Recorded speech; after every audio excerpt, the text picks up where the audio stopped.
Hello everyone, welcome to the first session of creativity and intoxication. Description. Bees served as a nourishing staple in ancient Egypt and Mesopotamia, while wine in Greece and Rome symbolized vitality and truth, encapsulated in the phrase in vino veritas, in vine truth. In Christianity, wine continues to embody a sacred symbol of unity and renewal, as seen in the communion ritual. Virginia Woolf eloquently described the wine as evoking a subtle and subterranean glow, which is the rich yellow flame of rational intercourse. The seminary represents texts from the realms of theology, philosophy, poetics, and literature to contextualize intoxication and its place with the practice of knowledge production and its expression in writing. By drawing on sources both at the edges of the modern European tradition and beyond it. From Bataille to Hafez and Lispector, we explore the inner experience of the intoxicant as an underacknowledged method of creativity. The instructors are Andrea Cetrulo and Adam C. Jones. Andrea Cetrulo was program curator at Teatro Mundi. Andrea curates the live program of making cultural infrastructure as well as the sound archive and media content for all TM projects. She previously worked as a researcher in cultural policy organizations in London with projects in Europe and Latin America. She holds a master's degree in urban studies from University College London with a focus on the configuration of public space through music and sounds. Prior to move to London, she studied in Berkeley and Barcelona, where she obtained her degree in sociology. His interest in music is shared through a monthly show on an independent UK radio station. Adam C. Jones is a writer and philosopher from East London, a specialist in regularism and Max Stirner. He is co-host of the podcast Acid Horizon, as well co-author of Anti-Oculus and author of The New Flash, Life and Death in the Dot Economy. It's with you. Great. Well, thank you, Clarice, for the introduction. And hello, everyone. Welcome to the first session of Creativity and Intoxication. So we're glad to see that some of you are returning students from the previous seminar that Adam and I taught here, which was 2023, I think. It was on egoism and individualism. So welcome back to those returning students. And at the end of today's session, we will have a Q&A. So for those who decide to ask a question or make a comment, please introduce yourselves briefly at the beginning so that we know who you are. And it's quite a big class. I think we're kind of oversubscribed. We're like 30-something students, I think, Clarice, if I'm right. So we would appreciate if you were, as brief as possible, but also, as I said, this will be towards the end because this session is being recorded, as you know, so that people can, get everything before the introductions when they watch the video. So what we decided with Adam is that for those who don't participate in the Q&A at the end of today's session, you can introduce yourself next week at the beginning of the second session. So yeah, everybody will have a chance to introduce themselves. And most importantly, I would say for us is to know also why you decided to join this class in particular, apart from knowing about yourselves, your backgrounds, and your interests. Okay, so Clarice has introduced us already, and I would like to ask everyone to turn their cameras on, if possible, during all sessions. It makes marking easier for Clarice and for myself in terms of seeing who is here, participation, marking that aspect of the course. And also it doesn't feel for us like we're speaking into a void, because sometimes, through a camera, it can feel like that. So yeah, I want to start today's session by running through the seminar syllabus, which Clarice has partly done already. So maybe we can just go session by session, what's going to happen on each and one of them, starting today. And also remind us of the more boring logistical aspects of the course, which is important to do at the beginning, such as marking, deadlines, and format for your final works, group and individual works. So yeah, please let us know if you have any questions at the end of this. So yeah, I'll jump straight into the marking. So some of you are probably familiar with this. I don't know how many are new students, how many are returning students really. But the new center uses a 3-grade marking system for the evaluation of your works. So that's an E, that stands for exceptional, P for pass, and I for incomplete. All grades are recorded in the class sheet on Google, what's it called? I'm not sure. Well, you know, Google Work. I don't know what it's called, but there's a class sheet. So that is put into percentages. So the grading will be composed of different parts. So one of them will be seminar attendance, as I mentioned before. This will be monitored not by Adam and myself, but by Clarice, who will be the moderator in each session. So seminar attendance counts for a 20%. So it's 20% of the course, yeah? Then there's text presentations, which will count for 30, I said you can. Okay, well, don't worry, sorry, I'm Matti, it's okay if you can't have your camera on, don't worry. Okay, so text presentations will be 30% of the final mark. Then in-class participation, so, you know, whatever comments you make, questions, it will be 10%. And then your final work, 40%. I'm happy to send this after in written if someone doesn't have it. What this means in practice is that an incomplete is below 60%, a pass is between 60 and 80%, and an exceptional is above 80%. Okay, so attendance will be marked, as I said, by the moderator, in this case, Clarice, in the first half hour of each seminar session. So right now. Arriving late will impact this portion of a student's mark. Text presentations are now required to be prepared and presented by groups of 2 to 4 students. So this is regarding text presentations. Before it wasn't like this, I remember. But now it seems to have changed. So groups of 2, between 2 and 4 students. So this allows for collective thinking and networking outside of class time. These presentations can either be pre-recorded or happen live. That's also important to know that you have both options. Adam and I have talked about this, and we decided that we don't mind if they are pre-recorded or if they happen in class. So it's up to you. As long as they all take place, or we either show the pre-recorded material or do it live during the last session of the seminar. So the last session of the seminar will be dedicated to these presentations, to the group presentations. And yeah, so each group presentation will take between 10 and 15 minutes. So we're trying to keep it, as I said, it's a big class, so we're going to try to keep it to that limit of time, 10, 15 minutes.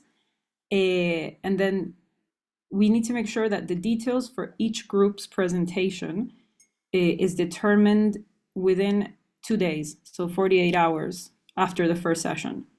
So within 2 days from today, let's say Tuesday, end of the day, it needs to be determined which group you will be part of, okay? So you guys can organize that amongst yourselves. As this, let me see.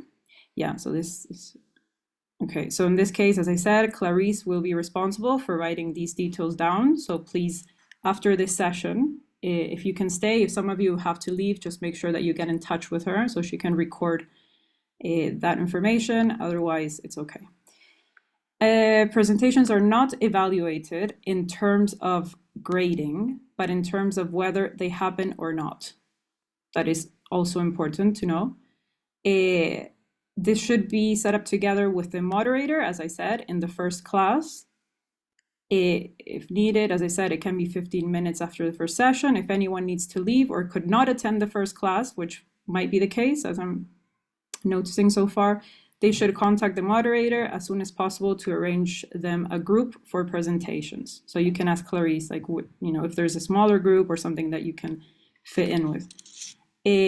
And then in class participation, I think I mentioned this already, includes both commenting on others' students' presentations and engaging with the instructor during the discussions. So it's not just with us, it's also that in the last session, or if there are any comments from other people, that you participate. So this is to be evaluated by the instructor by the end of the seminar. So in that sense, once we know you better, I think it will be easier for us even to see who is participating. But for now, with the Q&A, it should be enough. Final work. Okay, so the final work it was the same on the previous seminar that we did. I know that some people prefer essays. We are quite open. So the format can be an essay, it can be a long video presentation. So the new center, I believe, stipulates that it needs to be a 20-minute lecture, a 20-minute video. So it can't be shorter than that. That's the only condition if you're not going to write an essay. And for any other type of time-based media, we're okay with that too. So just, send us your proposal and we're quite open. Yeah, as long as it makes sense and you're engaging with the materials of the syllabus of the course, then that's fine. So the final work, the one I'm talking about, can be executed by a single student or by a group of students.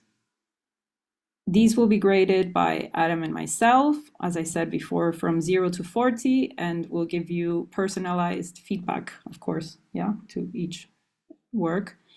And then this is also important, the final deadline for students to submit their final assignments and all unsubmitted works. In this case, we decided with Adam that it will be 2 weeks because we've had the experience of dilating it in time, and it just becomes a little bit diffused because, if more time passes after the seminar, then we also have other engagements, compromises, things that we need to do, and it's not as effective or even good for you guys in terms of feedback and marking. So please make sure that it's usually 1 week that the new center stipulates, but we're okay with 2 weeks. So if you submit it 2 weeks after the last session of the seminar, which I believe is the 6th of July, then that will be great. So we apologize in advance, but we won't be able to accept anything after the 6th of July. And then finally, the way that you will communicate with us, you're probably used to this from other seminars and interactions with the new center, with instructors, is via Google Classroom. That's what I was trying to remember today. So Google Classroom and the Discord group. So that is also optional, but we encourage it. So if you have any questions or you want to keep the flame alive, then just go on there and we will be there for you. Okay? So Adam and I. And then in terms of reading out the syllabus, I think, as I said before, it would be useful for us to go through the contents of each session. Yeah, because Clarice already did a small introduction. You guys know what you signed up for. So session 1 today, which will be mainly Adam's turn. It will present the technique of inebriation as it concerns the relation to the divine, the epistemology of drunkenness, and its deployment in William James's account of mysticism, Jones' theological phenomenological investigation of alcoholism, and Bataille's methodology of non-knowledge in his project of a theology. So the works and the readings are all up there. If anyone had a problem with downloading or with accessing, please let me and Adam know as well. So we have a selection from William James's The Varieties of Religious Experience, pages 290 to 293. Then Adam's own text, The Theology of Alcoholism. Then George Bataille is the chapter Initial Postulate from his book, The Absence of Myth. And then you have an optional reading, which is Adam Jones' Paroxysm as Method, an Introduction to Non-Knowledge on the Birthday of George Bataille. Now, session 2, which I will be leading, is called Libation in Literature. And this session investigates the integration of intoxication into literature, with specific attention to the use of wine imagery in Islamic poetry and in the writings of Clarice Lispector and Alejandra Pizarnik regarding the narrative structure of experience. So this one will be more focused on literature. Today is going to be slightly more theoretical, I guess. I don't know if Adam would agree with that. And then you will, okay, here you have a writing, well, Andrea Cetrulo, that's my own, being a lover of wine. Then you have Clarice Lispector, which is a little booklet, Daydream and Drunkenness of a Young Lady. I haven't really specified, because there are 3 short stories, I haven't really specified which one. The first one is the most important. So if you don't have time to read the whole little book, then just read the first one, please. And then there is Hafez, there's Ode 487, which is also there, the link to the Poetry Foundation. And Alejandra Pizarnik, Selected Poetry. I have uploaded it. Then maybe later this week, I can send you some specific poems that I think are most important to read, but I would suggest scrolling through and getting familiarized if you're not already familiar with her poetry. And then session 3, drunkenness and delirium. Here, well, intoxication is linked to the extremities of the mental in terms of mania and rupture. So we're drawing from Mohageg's study of narcotic mania. Some of you probably know Jason, because he teaches at the New Center as well, of narcotic mania, as well as the rupture and the experience of madness as described in the psychedelia of Lang's anti-psychiatry. So we have R.D. Lang, chapter 6, from Transcendental Experience from the Poetics of Experience, his book. And then we have Jason Bawag Mohageg, Smoke, Drug, Poison, A Philosophy of Faramush Khane, Opium Den. So we send the link there. This is more of an essay. It's a bit of a mix from these sources, Jason's sources. And then we have the final session, which is you guys. And we'll look over, as I said before, the submitted works by participants, and it will be an open discussion of the conclusions of the course. Initially, we had thought with Adam that for the 4th session, we would have a film, but we thought it would be way too much to do and too much information. And also, there were a few copyright issues that we had. So basically, we thought the ABC of the Luz could be interesting because, you know, the B for boisson, for drink, is there. But Adam realized that it's already incorporated into his writings on the theology of alcoholism. I think it is, Adam, or the other text that you recommended for this session. So that should be okay. He'll probably go over it briefly. So yeah, so that you know there won't be a specific film, although we are happy as well on Discord to exchange, you know, if there's anything that you're particularly interested in, or we can send some suggestions of things that we had thought about. So yeah, well, there we go. That is the syllabus. And I think, yeah, before we start the session, I hand over to Adam. I wanted to preface a little bit about the way this course came about, which was actually last year. Adam and I met at a pub in London, where I used to live until very recently for many years, which is very pertinent. Adam and I, yeah, we met last year. I think it was last summer. And to my dismay, he he announced to me that he had quit drinking, and he was now on the Guinness 0%, Guinness 0. So it left me slightly disoriented, as we had been drinking buddies, drinking companions for a while, and I couldn't immediately see a reason why Adam would inflict such strain upon himself in our relationship. No, but being the good friend that I am, I guess, I wanted to support him. And so being who he is, Adam, he needed to provide an intellectual, theoretical framework for the reasons that led him to quitting.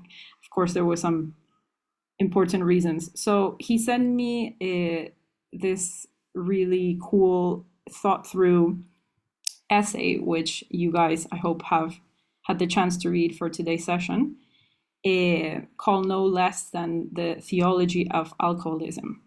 So after reading it and coming together over a 0% pint at the pub, we both decided that there was enough to be said about the relationship between creation, mystical experience, and intoxication. And here we are.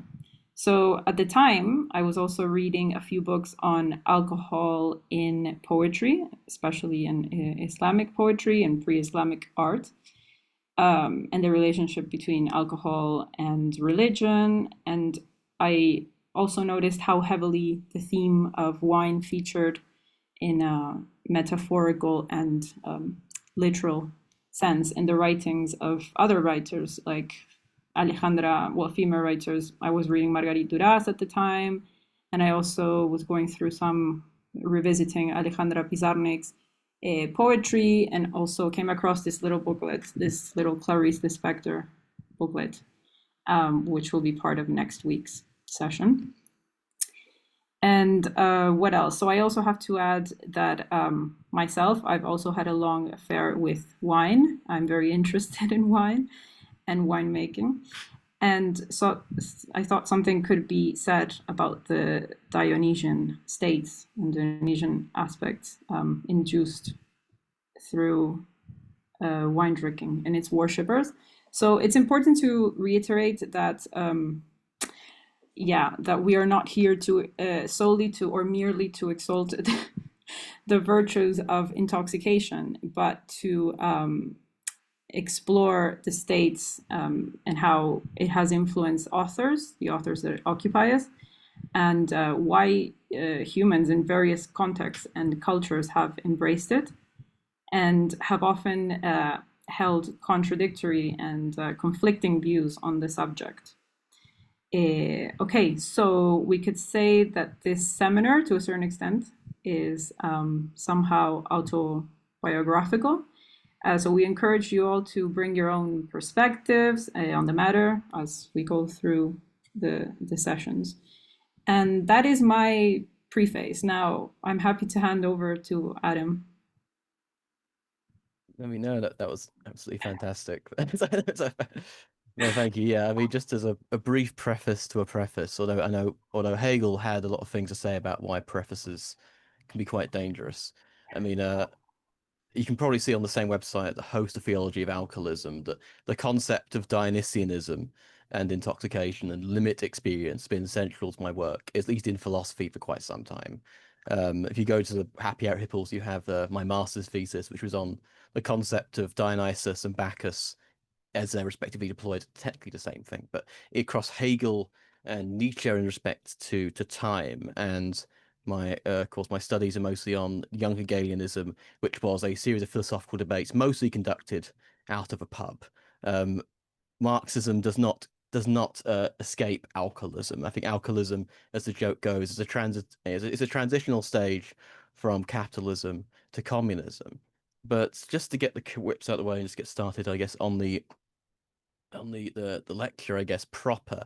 So the reason why I wanted to focus on these pieces in particular is because mostly because of the way in which Dionysus, or the concept of ecstasy, drunkenness in particular, has been used by philosophers and psychologists and even the sort of surrealist thinkers or post-surrealist thinkers of art like Bataille. The piece in which we've assigned today, Initial Postulate, initially comes out of his initial dealings with surrealism and the surrealist movement and his critiques of that. But the reason why it's structured the way it is today is because all of these thinkers in a way saw a kind of absolutism to inebriation, and to alcoholic inebriation, a kind of religious experience, whether or not they believed or not. So William James, famously the author of a book called The Will to Believe, he was ultimately a pragmatist. He was very much interested in spiritualism, the occult, psychedelia, but he wasn't necessarily a committed believer who simply had a sort of dogmatic certainty. And we have Bataille, whose project ultimately tries to invert theology. It accepts the structural function of God, but it does not accept God's existence, because he thinks that God's existence, or even his non-existence, plays the same structural function in human life as a kind of a void, beyond the discontinuous, as he would say, individual beings that we are. And he thinks that this is something that we can reach not through knowledge, but through a new science he's proposing of non-knowledge. And there's a contradiction in terms there, saying a science of non-knowledge, but as we're going to see, this is essential to it. The fact that language starts to break down in the very immediate moment in which it is asserted. But I want to start with William James.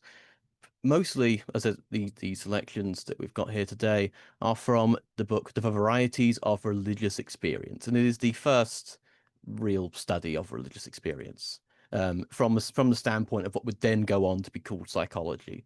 His book, The Principles of Psychology, was foundational for the study in the Anglophone world, especially, and eventually psychoanalysis was born. And just to give a little bit of a background on what James describes as a religious experience, and I'm going to summarize it in quite a rudimentary way in a moment, just as a rubric going forward, because it's very helpful because it spells the word pint if you make it into an acronym.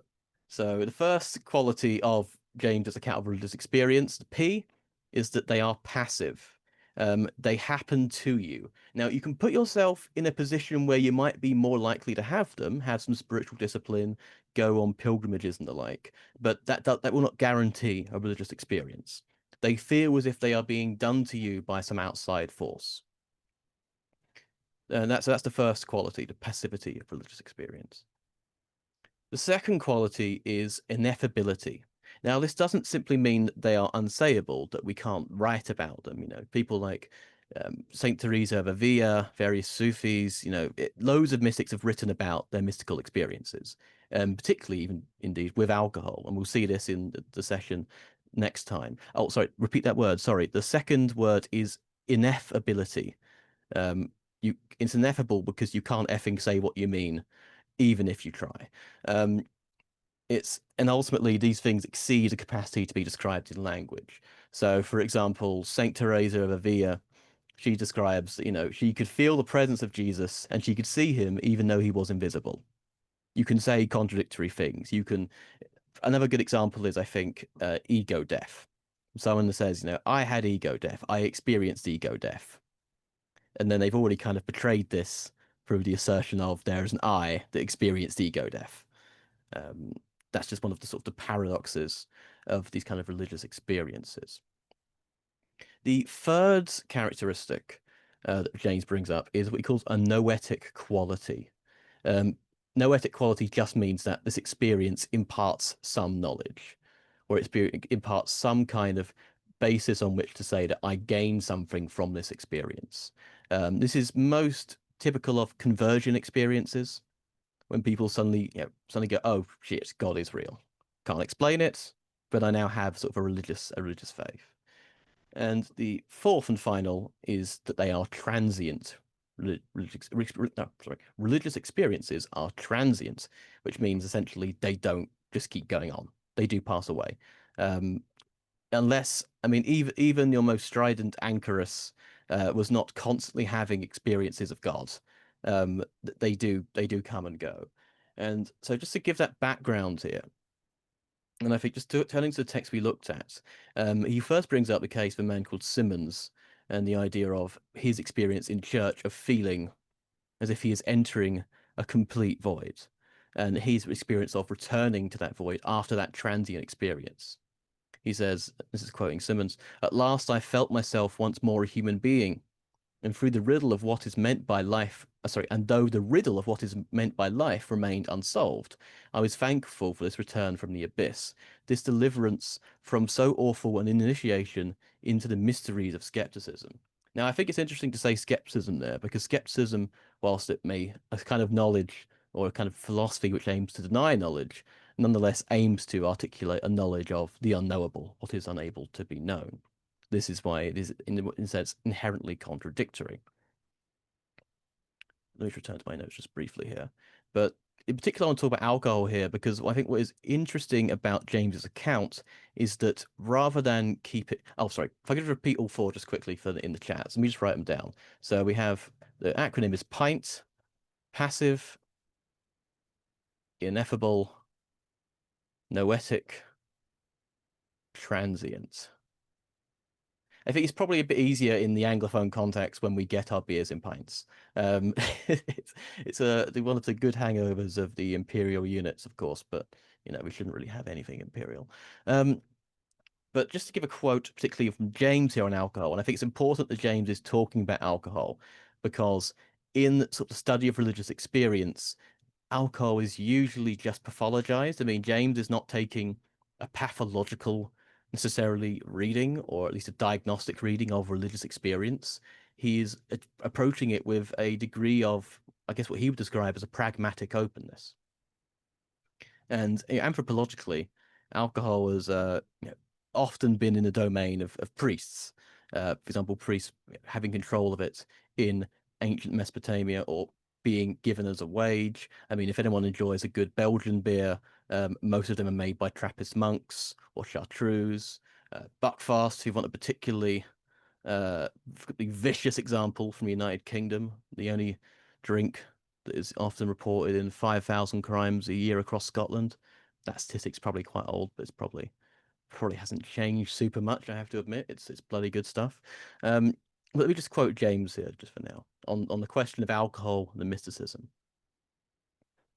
Quote, "The sway of alcohol over mankind is unquestionably due to its power to stimulate the mystical faculties of human nature. Unusually crushed to earth by the cold facts and dry criticisms of the sober hour. Sobriety diminishes, discriminates, and says no. Drunkenness expands, unites, and says yes. It is, in fact, the great exciter of the yes function in man. It brings its votary from the chill periphery of things to the radiant core. It makes him, for the moment, one with truth. Not through mere perversity do men run after it. To the poor and unlettered, it stands in the place of symphony concerts and of literature. And it is part of the deeper mystery and tragedy of life that whiffs and gleams of something that we immediately recognize as excellent should be vouchsafed to so many of us only in the fleeting earlier phases of what in its totality is so degrading a poisoning. The drunken consciousness is one bit of the mystic consciousness, and our total opinion of it must find its place in our opinion of that larger whole." Now, I think this aspect of the larger whole here, when it comes to mysticism, is going to be incredibly important for what we discuss this session, because this is the feeling of unity. Drunkenness, to be drunk in a way, if you want to be a bit Hegelian about this, or just generally continental philosophy brained, and we want to work with an etymological pun. To be drunk means, you're both consumed by the alcohol, it's consuming you. You are surrendering yourself a little bit to Dionysus. Or Bacchus in the Roman formulation. And I want to talk about this mystic state of mind because central to this is mystery, which is both fundamentally unknowable, but nonetheless can be meditated upon, can be received by a subject wanting to know, even if they can never fully express that knowledge. This notion of drunkenness contests the idea that mysteries are unknowable with the idea that they are knowable, but knowable in a way which is not communicable, not transmissible to that extent. This will be particularly important when we talk about Bataille a little bit further on, because he is going to sort of invert this slightly. Now, the reason why he's going to invert this slightly is because both Bataille and James, and I guess myself, all have a varying relationship to the concept of totality, which was essentially in vogue at the time and is still one of the defining concepts of totality today. And that is the concept of totality from GWF Hegel. This is the totality which is, it's the absolute, it's the identity of identity and difference. It's the kind of totality which can differentiate itself and then take back those differences into itself whilst preserving them. The way I always teach this kind of dialectical progression of totality is by thinking about a magnet. So if we take if we just take the attempt from a Hegelian tries to figure out what the fuck a magnet is. Well, here's what they're going to do.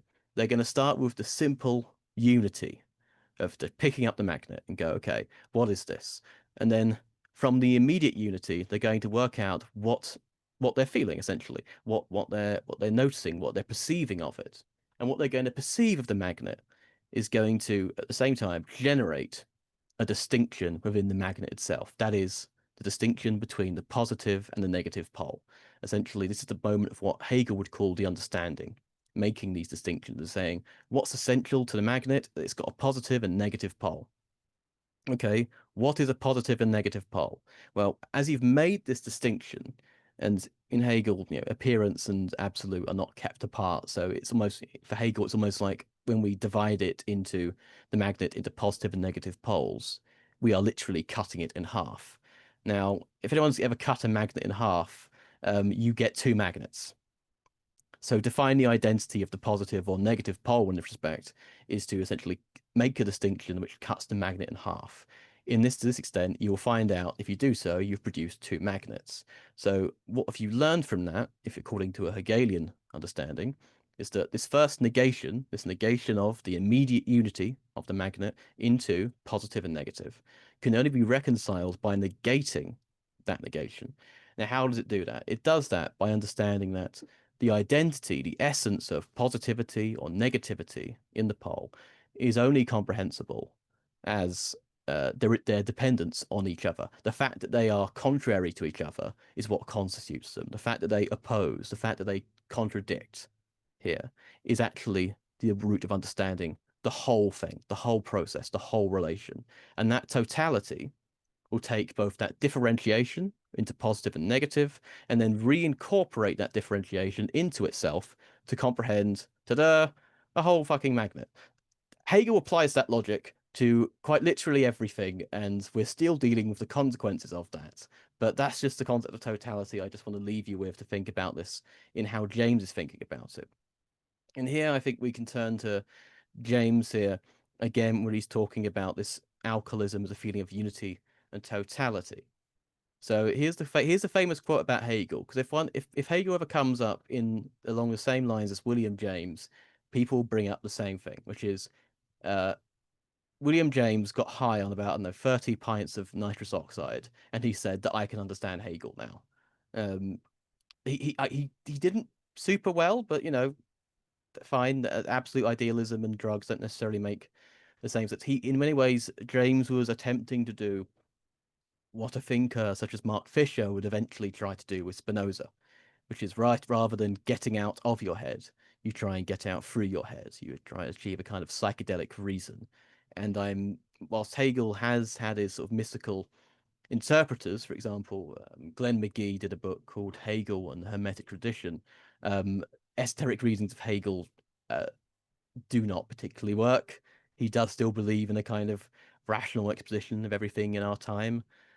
Schelling is more on the sort of the theosophical, mystical side of things, and especially when it comes to his later works in mythology. But I'm just going to park Schelling there, because Schelling is a thinker who would very much go against William James, by which I mean he would say that the mysteries are the end of philosophy, and we can't know them, but that's because they're deeper than philosophy, whereas James would say that actually we can maybe philosophize the mysteries by philosophizing, or at least theorizing the experience of those mysteries. But let me just part this and just get to Hegel. So this is a quote from William James. The keynote of it is invariably, it being the alcoholic or mystical experience, is invariably a reconciliation. And reconciliation, incredibly important for Hegel. It is as if the opposites of the world, whose contradictoriness and conflict make all our difficulties and troubles, were melted into unity. Not only do they, as contrasted species, belong to one and the same genus, but one of the species, the nobler and better one, is itself the genus, and so it soaks up and absorbs its opposite into itself. The genus here is a concept of the unity of species, individual, universal, particular. This is, when he says genus here, I think just think of what we just spoke about with totality. Let me just continue with the James. This is a dark saying, I know, when thus expressed in terms of common logic, but I cannot wholly escape from its authority. I feel as if it must mean something like what the Hegelian philosophy means, if one could only lay hold of it more clearly. Those who have ears to hear, let them hear.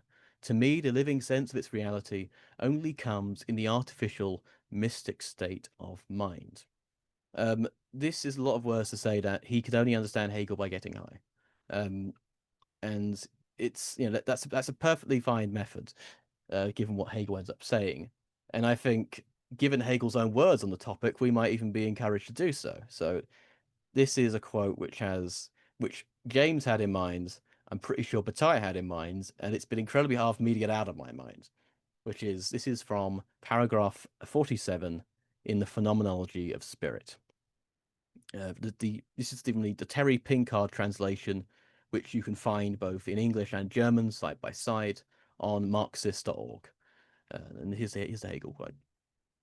The truth is the bacchanalian revel where not a member is sober, because in isolating himself from the revel, each member is just as immediately dissolved into it. The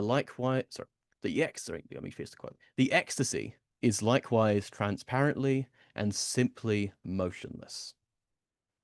So this is from Hegel's preface to the Phenomenology of Spirit. He's delivering this to be first part of a system of science to give us, absolute knowledge. He is writing it as Napoleon is taking Jena, and 1,000 years of an actual 1,000-year Reich, the Holy Roman Empire, is being torn down by Napoleon. And he's saying the truth is like being in a bacchanalian revel, basically a round dance, dancing round and round the circle, and being so pissed that even if you fall out of it, you're still part of the dance. The incorporation of difference and negativity is actually the heart of it. And I think this is why someone like James is going to look to Hegel here, because Hegel is obsessed with Dionysus and Bacchus. Hölderlin, for example, another good example, obsessed with Dionysus and Bacchus. He's Hegel's old roommate from seminary. He writes a poem called Bread and Wine, which is, I think Howard Kegel puts this very well in his commentaries on it, if you've ever been to one of his lectures, where he says that this is Hölderlin's poem talking about Dionysus and Christ having a kind of religious similarity. And as Nietzsche is in his own kind of intoxication, as his mind is completely changing into something that will make him unable to keep living in regular society, he starts signing off his letters Dionysus the Crucified. So this is a theme which excites philosophers, particularly sort of Germanic philosophers in the 19th century, and the occasional American pragmatist who's had his fair encounters with Hegel. More or less, if we're counting myself for this, maybe if we can do that to the present day. So I just think it's generally quite fascinating. But it's not simply the point that it's fascinating. The point is as well is that with Hegel and James, and as we'll see later, Bataille, identifying this kind of alcoholic experience with an absolute experience, with a divine experience, particularly within the context of Christianity. And indeed, even about, Hegel talks about Dionysus. His reading of Dionysus is, there's no other Greek gods here. There's Bacchus, or Dionysus, and then there's the book ends with Christianity. We don't need to necessarily get into the controversy of whether German idealism or Hegelianism was pantheistic in the sense that everything is part of God, or it's monotheistic to get to where we need to go here, because fundamentally Dionysus, the absolute, Bacchus, intoxication, they're all presented here as coming or issuing from the same power. Now this is a relationship to Bacchus or Dionysus, which in my own work I tried to stress we were warned about, mostly by Euripides in his tragedy, the Bacchae. So, of course, in the Greek cosmology and in the Roman cosmology, Bacchus or Dionysus are simply one power above others. The idea of having one god that you give all your service to, you might give one more than others, but you don't want to piss off the other gods, because these are the gods that control the forces of nature. What most of the stories of Zeus punishing people are, yes, you might want to serve a different god who suits your kind of lifestyle better, but you don't piss off lightning. Don't piss off the lightning. And I think the lesson of Euripides, as I try to elucidate it, is don't try to have God on tap, which is a lot harder to do in contemporary capitalism, when addiction and misery is itself a kind of mode of production. But here's where I wanted to bring in the character of Dionysus from Euripides, because in James and in Hegel, Dionysus is presented as a figure of unity, figure of totality. Well, Euripides is going to say to us, well, actually, I'm going to write a play about how Dionysus, if you try to totalize him, if you try to take all of him in, relate to him as a totality, and then totalize your relationship to him, he is going to tear you the fuck apart. Your family, your body, your kingdom. Slight spoilers for the Bataille. That's what we should have put the video right after this in Discord. Well, send rounds if it's still on YouTube. The film, it's a short film. It's Terence Stamp plays Dionysus in Euripides the Bacchae. It's a really brilliant adaptation. But Euripides the Bacchae basically goes like this: Pentheus, king of Thebes, is having a great time, and then suddenly all of the women in the city of Thebes are in the hills having a bacchanalian revel. They're getting pissed, they're getting high, and they are dancing, and he is pissed at this because he's like, well, who is this guy coming over here and doing this to me? I am the king. Doesn't he recognize me as the king? And then turns out this visitor who comes down, it's Dionysus. But Pentheus basically tries to get one over on Dionysus, tries to make him subject to this sort of unifying, singular masculine demand for constant presentation, constant availability. And even worse, he wants access to the mysteries of Dionysus all for himself. So what's Pentheus do? He dresses up as a woman. He goes into the mountains. He climbs up a tree and he looks at the Bacchanalian revel. And he goes, "Oh, this is insane. This is fantastic." And sadly, the tree he's hanging onto breaks, and he falls down into the middle of the revel. This does not go well for him, because he undergoes a concept in Greece of what we call sparagmos, which is what happens when the Bacchanalian revel, so high and high, and I guess in ways high and mighty, but not necessarily in the haughty sense. They tear him limb from limb with their own hands, and his mother comes down to the city of Thebes and says, "Look, we've got the head of this mountain lion. Me and all my sisters just ripped apart with our bare hands, and Dionysus has empowered us so much. This guy's really awesome." And then suddenly Dionysus snaps his fingers and goes, "Okay, party's over." And then it's a Greek tragedy. She looks down and goes, "Oh, I've actually ripped my own son's head off and paraded it through the streets." It's not necessarily the most subtle allegory for trying to totalize on the powers of intoxication for yourself. So as opposed to James and Hegel going that Dionysus is the great unifier, because we all like to get pissed. I mean, fair enough. But that being said, if you do try to totalize on that totality, you will be rend apart from it. And I think that kind of way of honoring Dionysus is very hard to do in a more monotheistic approach, because there's only one god, and he's the god of wine, and you can approach that totality, and you might even think that you're the elect, but not quite falling to it. There might be a sort of an alcoholic Protestantism. Sorry, there might just be a Protestantism there, unless you're a Quaker or something. If you're a Calvinist, you think that I'm already saved. I can do what I want.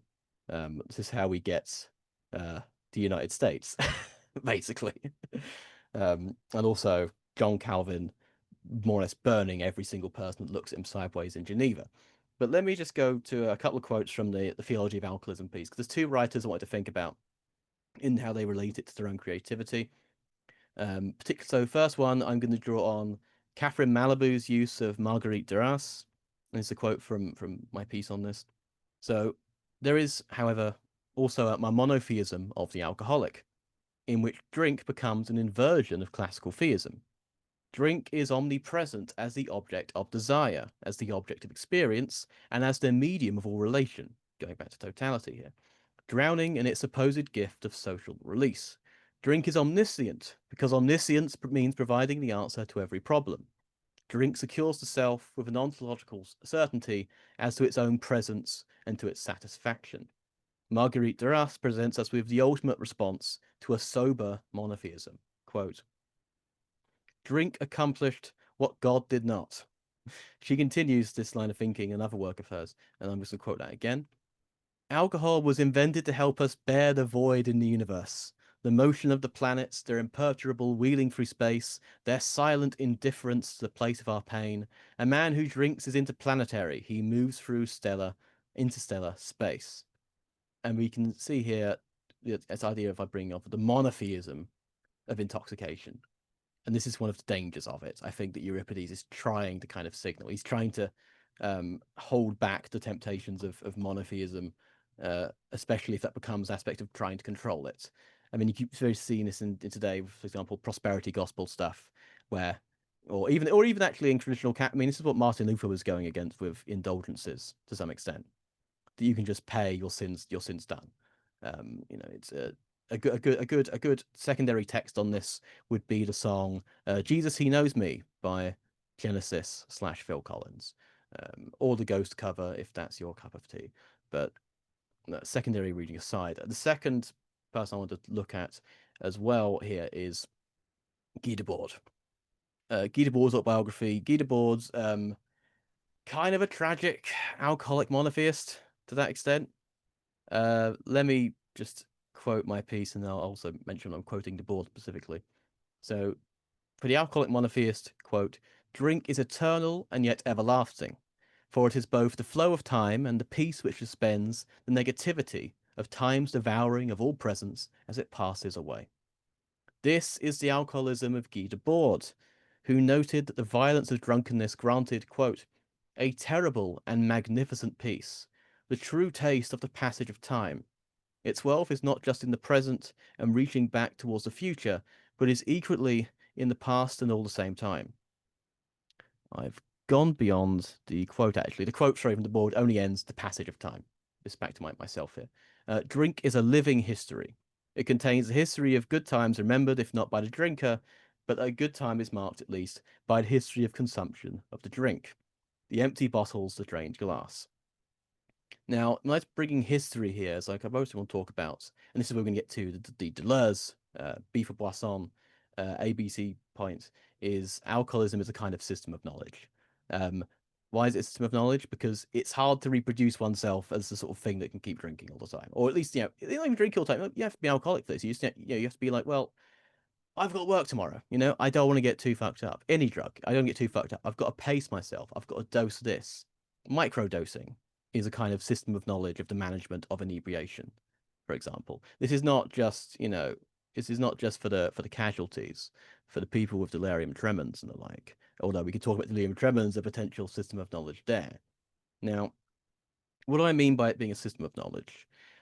There's something you kind of have to know in order to maintain a functioning habit or relation to any intoxicative substance, or indeed any substance which is, you know, for lack of a better term, moreish. And this actually can be modeled on Gilles Deleuze's distinction when he talks about drinking. So he talks about what do drinkers want? They want the last drink. Now, what is the last drink for Deleuze? The last drink is not your final drink you'd ever have, and you know, the one that kills you or the one you last have before you give up. The last drink isn't the ultimate drink, the final drink. No. The last drink is the penultimate drink. It's the drink just before that. It's the how this all goes back to how Deleuze thinks about the concept of a limit. So how Deleuze thinks about a limit is essentially the limit is how far you can go before you stop being the kind of thing that has that limit. So a good drink or a good intoxicant would know there's a certain point at which if I drink anymore, if I do another line, if I have another tab or whatever, I am going to no longer be the kind of thing that can keep doing this. I might become an alcoholic. I might make myself ill. I might be unable to work and not be able to afford it. I might die. I might have such a massive ego death, you know, or I have to become like, I might meet God or something and then have to become religious. And, you know, who's got the time for that? There are various things in which after the penultimate drink, after you've hit your limit, if you go further than that, you have an experience which changes the configuration of that body which is doing that. That change can be fantastic in the case of, like, you know, the experience of the divine. It could be terrifying. It's the experience of the divine. It can be the hangover. It can be cirrhosis. It can be getting fired or something. You know, it has all of those things, but it changes the configuration of that situation. That's why I talk about alcoholism as a system of knowledge and managing limits, and indeed managing limit experiences. And I think in terms of this system of control, there's a particular relationship to the negativity of getting out of your head there, because you want to, often people want to release some inhibitions. They want to release a kind of contact with a version of themselves which they can't usually access. And in many ways, it gives you a sense of control over your own psyche. And I think it's, in a way, somewhat analogous to the way in which religious consciousness can attempt to control death. So just a final quote but actually not a final quote, the ultimate quote, the penultimate quote here, the ultimate one's next, from the Theology of Alcoholism again. For the drinker, alcoholism can be a paradoxical control of death. To secure one's death by one's own hand gives a sense of control, but it is also a response to a greater death anxiety and mortal uncertainty. In the face of the death of the social, the closure of pubs, the isolation of the lockdowns, drinking ensures, even when alone, that the party shall live on. It can also be the result of despair before a death that is constantly on the horizon, whether one feels that it may be inevitable that one will die horribly anyway due to pandemic, climate catastrophe, war, persecution, social neglect, or some other ailment. We could probably add fascism to that. The omnipresence of drink, for those with taste for it, means that it appears as the port of first call for any ill. It is satisfaction and bliss, God on tap. So just to round off with this, talking about approaching the limits here, there's a certain aspect here which we're talking about the system of knowledge of maintaining that, but to approach the limit isn't always necessarily. I think this is a critique of Deleuze I can bring up here actually, which is, so Hegel says that when you approach a limit, or when you finally realize there is a limit, when you're already in some sense on the other side of it. Because as soon as you make the distinction between something that's being limited and what it's limiting, you then have a sense of what it's limiting against. If you understand that when you think through, when you posit a limit, you're already seeing what's on the other side. Like when a colonial power sets down a border, they've already set down what's on the other side of that border. There's a mutual limiting on either side. And for Deleuze, this may be a problem to the extent that if you know your limits in the sort of the experience of intoxication, you're already in some sense experiencing something on the other side of it. Be that through fear, be that through just, it's like, fuck, if I drink anymore, I will pass out. So I can sort of feel the call of the void, the l'appel de vide, as they said in French. And this, I think, can all come together in a critique, really, of the way that James uses Hegel, because ultimately, if you experience this great totality through intoxication, as James is talking about, if you experience Hegelianism, you experience this absolute knowing, this absolute reconciliation, well, you've hit the limit of your own experience of that, and that's why you have to come back from it. But if you hit the limit experience of absolute knowledge, then what is on the other side of that? What's there if you keep going? It's the tearing apart of Pentheus. And I think it's also going to define what Bataille is going to talk about in his project of non-knowledge. Let me just finish with the one final quote. Well, no, actually, I've already mentioned that, actually. So it turns out this was the ultimate one. Let's move on to Bataille, just to close off. I just want to give a foreground on Bataille. So George Bataille believes that Hegel was correct more or less about everything. What do I mean by that? He got his reading of Hegel from Alexandra Kojev, the Stalinist super spy who may have founded the European Union. That's just a nice way of saying it, because it's just quite funny. But he did do all of that and more. Kojev believed that Hegel had basically done the end of history. He's the guy we get the end of history from, and that the human being, as Hegel understands it, is created discursively through social relations of domination, and these social relations of domination in which we become subservient give meaning to life and meaning to language, and that this totality, this history, is now being brought to a close. For Hegel, it was Napoleon. For Kojev, it was many different people throughout his life. First person, it was Stalin. Second, it was the Americans. Then it was Japanese cultural norms. But for us, it's Stalin. This idea of this great unifying power that can unite mastery and servitude in a globe-spanning, constitutional-ish communal sort of post-capitalist republic. But on the level of logic, this is because he thinks Hegel was correct. He thinks that Hegel's system has completely encompassed the totality of the movements, possibilities of thought and discourse, everything that can be known. And Bataille writes a letter to Kojève, saying that this is horrible, this is terrible. He writes a letter which is now known as Letter to X, lecture on Hegel, and he says, well, he says, well, if all the negativity, all that motion, all of that differentiation has already been encompassed in the same system, and history is over, what the fuck am I going to do? He says, I'm unemployed. I'm unemployed negativity. I'm surplus. Like, well, actually, is there a negativity left for me to do that Hegel's system can't quite capture? And he says, well, what if I killed myself? Would that refute your system? If it could, I would. And he wants to find something on the other side of knowledge, on the other side of knowledge. And to do that, we're going to look at his initial form of this, a new kind of knowledge based on experience, based on what he calls inner experience. And I think it's the same thing as the inner experience that we might have in William James's idea of mystical experience. I think it more or less is the same. And what I talk about with the experience of the divine in alcoholism and that feeling of near death or ecstasy or catharsis, I think for Bataille, these are the same things. I mean, most of Bataille's work basically works through the consequences, pardon me, of the French phrase petit mort for orgasm. He takes that deathly seriously. No, pun intended, because most continental philosophy is a pun-based architecture, sadly. But I just want to talk a bit about Bataille, because there's a way of approaching this idea of totality, approaching this idea of Hegelian absolute, and then going beyond it to a more base, primordial absolute through the concept of non-knowledge. And I think Bataille is going to be, in contrast to James, taking this idea of tearing oneself apart, or at least going to a more raw and possibly rending experience, rather than James's feeling of constantly of reconciliation. I mentioned this originally just talking a bit more about Bataille's version of God.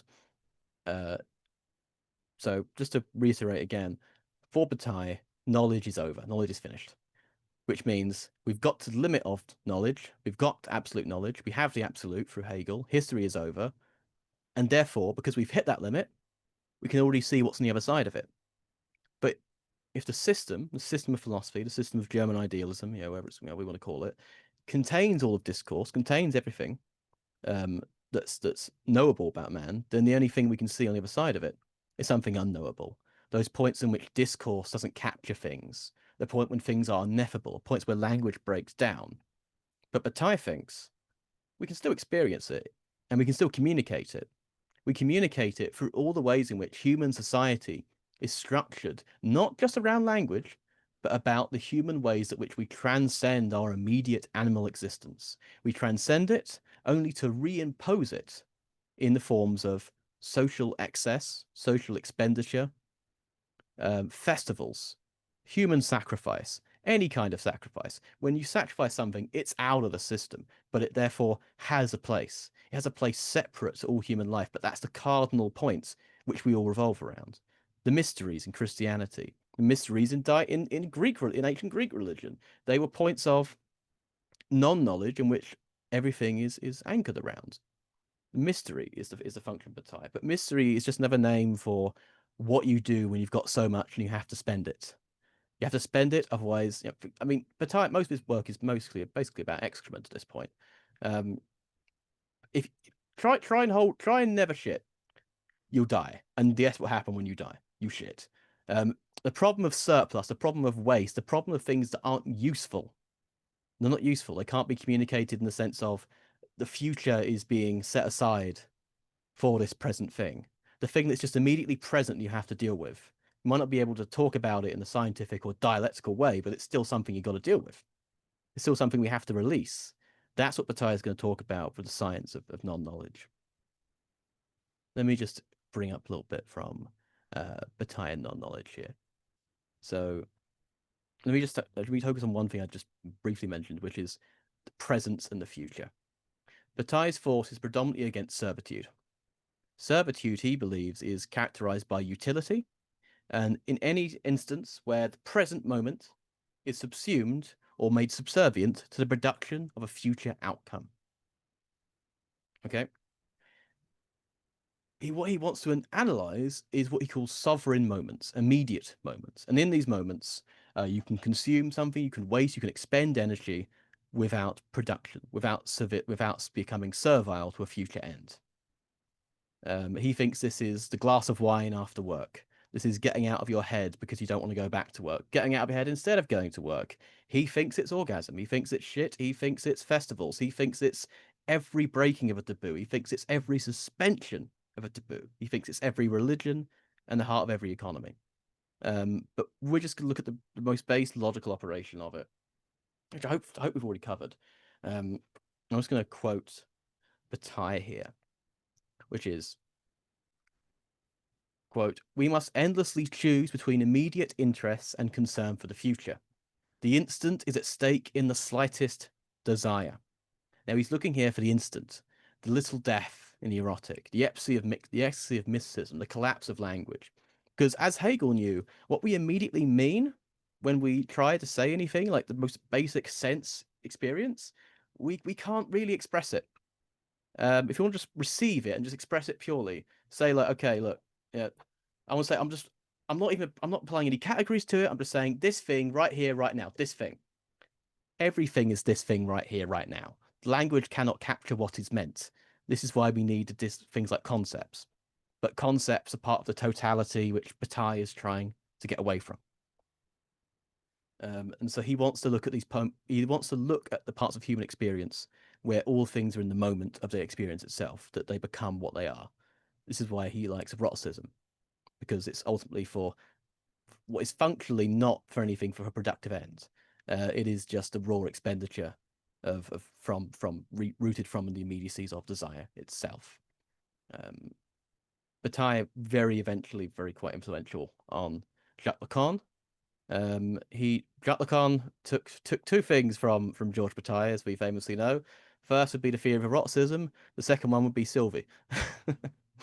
That's a bit of Bataille law there. But let me just bring up a further. That's why I'm thinking about Bataille in relation to drunkenness here. So Bataille summarizes the project of non-knowledge in the following quote. So, quote, "If I do so, not without groping, continuing the steps of those who started, I establish a new order of thought and behavior. The perception of the instant, without making an indulgent concession, without justification, presupposes a new discipline. I must acquire knowledge as clear and distinct as possible of the domain defined by the words erotic, comic, poetic, tragic, ecstatic. And I must determine how they respond to the desire for the instant, the moment of release, the moment of that experience of what's happening here." So I'm just carrying on the quote here. "How they leave the door open to provision for the future, how they imply in contradiction with the value of the immediate miserable calculations, without the shadow of duty, without any reason except this duty. What is postponed until later will in the end either be reduced to the fleeting instant, or either be a law ensuring my servitude. How to live erotically, comically, poetically, tragically, ecstatically. How to subordinate all thought that touches on the erotic to eroticism, all thought on drunkenness to drunkenness, etc., as theologians subordinate theology to God." Now, subordinating theology to God, and doing that in the same way that subordinating every thought of drunkenness to drunkenness. This is the trying to unite thought and being in such a way that we have to sit with the experience, to discipline ourselves, to sit with it, to try and experience it in its own purest way possible.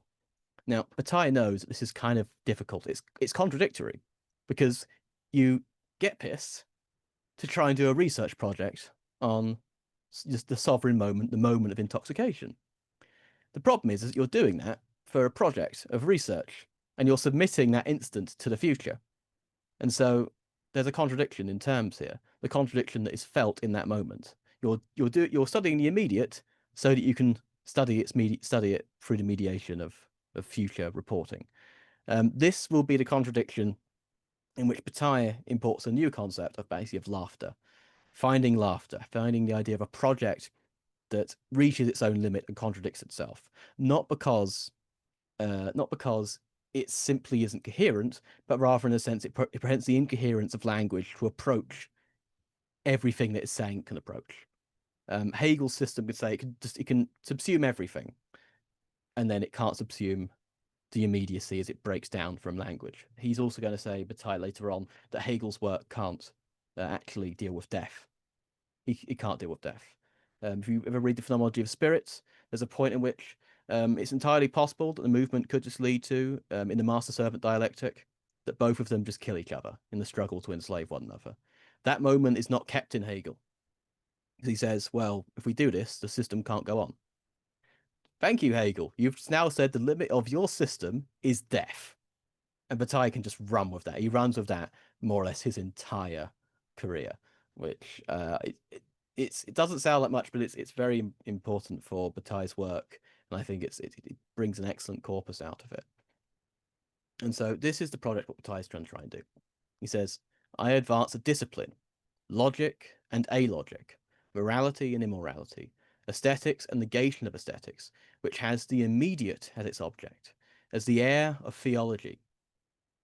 To be the air of theology here is to look at these mystical experiences, not without philosophy, but in a way in which philosophy comes to know itself as limited by its function on reason. And Bataille here is not an irrationalist. He only believes we can talk about anything irrational on the basis that reason is complete and correct. He thinks that Hegel is correct. They think there's this totalizing system of reason, but that's because because we have that, we're on the other side of it. The worst thing that could have happened was that Hegel finished it. Hegel did finish the system. I know there's the meme of completing system of German idealism. Hegel finished that system. Here it is. This is the Continuum German Library, Volume 24. This is the Encyclopedia of the Philosophical Sciences. This is meant to be the system. This is the system which explains absolute knowledge, right? Now, the problem with this as a system of absolute knowledge is, as you completed it, you can just simply do this. There we go. The system that explains the universe. You can just throw it like a cat. Like, Bataille is going to sort of like, well, okay, puny god, to quote, fuck me, just quite a Marvel movie. Jesus, no, delete that. But that's going to be kind of Hegel's, Bataille's problem is, well, okay, we've done that. We've done knowledge. If we accept Hegel's right, we've done knowledge. So what's next? And so we need to return sort of the mysticism, the points where things break down because reason is complete. And that's not an irrationalist position, because he thinks that reason can comprehend everything, but there's a certain point which comprehension itself cannot be comprehended. In the piece, ultimately, to this extent, ends with a joke. And I think the joke here is going to be important for Bataille, because the joke shows where language breaks down. This is a big thing in the tradition of understanding jokes, be it from Freud or be it from Bergson. And Freud, of course, is going to bring, similar to Bataille, the realm of the unconscious. The realm of the unconscious is going to be where we find something like the inability of our mystical experiences to be captured by purely rational ones. Because by rationality, we cannot simply experience alcoholism as a system of knowledge, but also a system of non-knowledge. And I think just on that note, because I know I've delivered a hell of a lot of material on this, hopefully interspersed with enough quips. I think I'll probably round it off there. We can go to sort of more Q&A function. I would say, Adam, that we have a little break so that people Progress, also yeah. process everything and come Mhm. back and ask, because it's been. Yeah, better idea. Okay, so shall we do like a 5-minute break? Something like that. We'll be back. Okay.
So it's not encouraged, but I don't believe there's any prohibition on cracking open a cold one during one of these. If it be in keeping.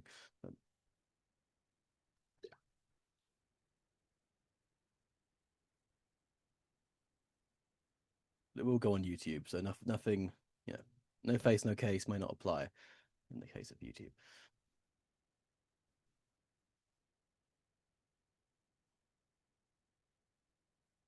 Okay, does anyone have any? Okay, wait, some more people back. A minute.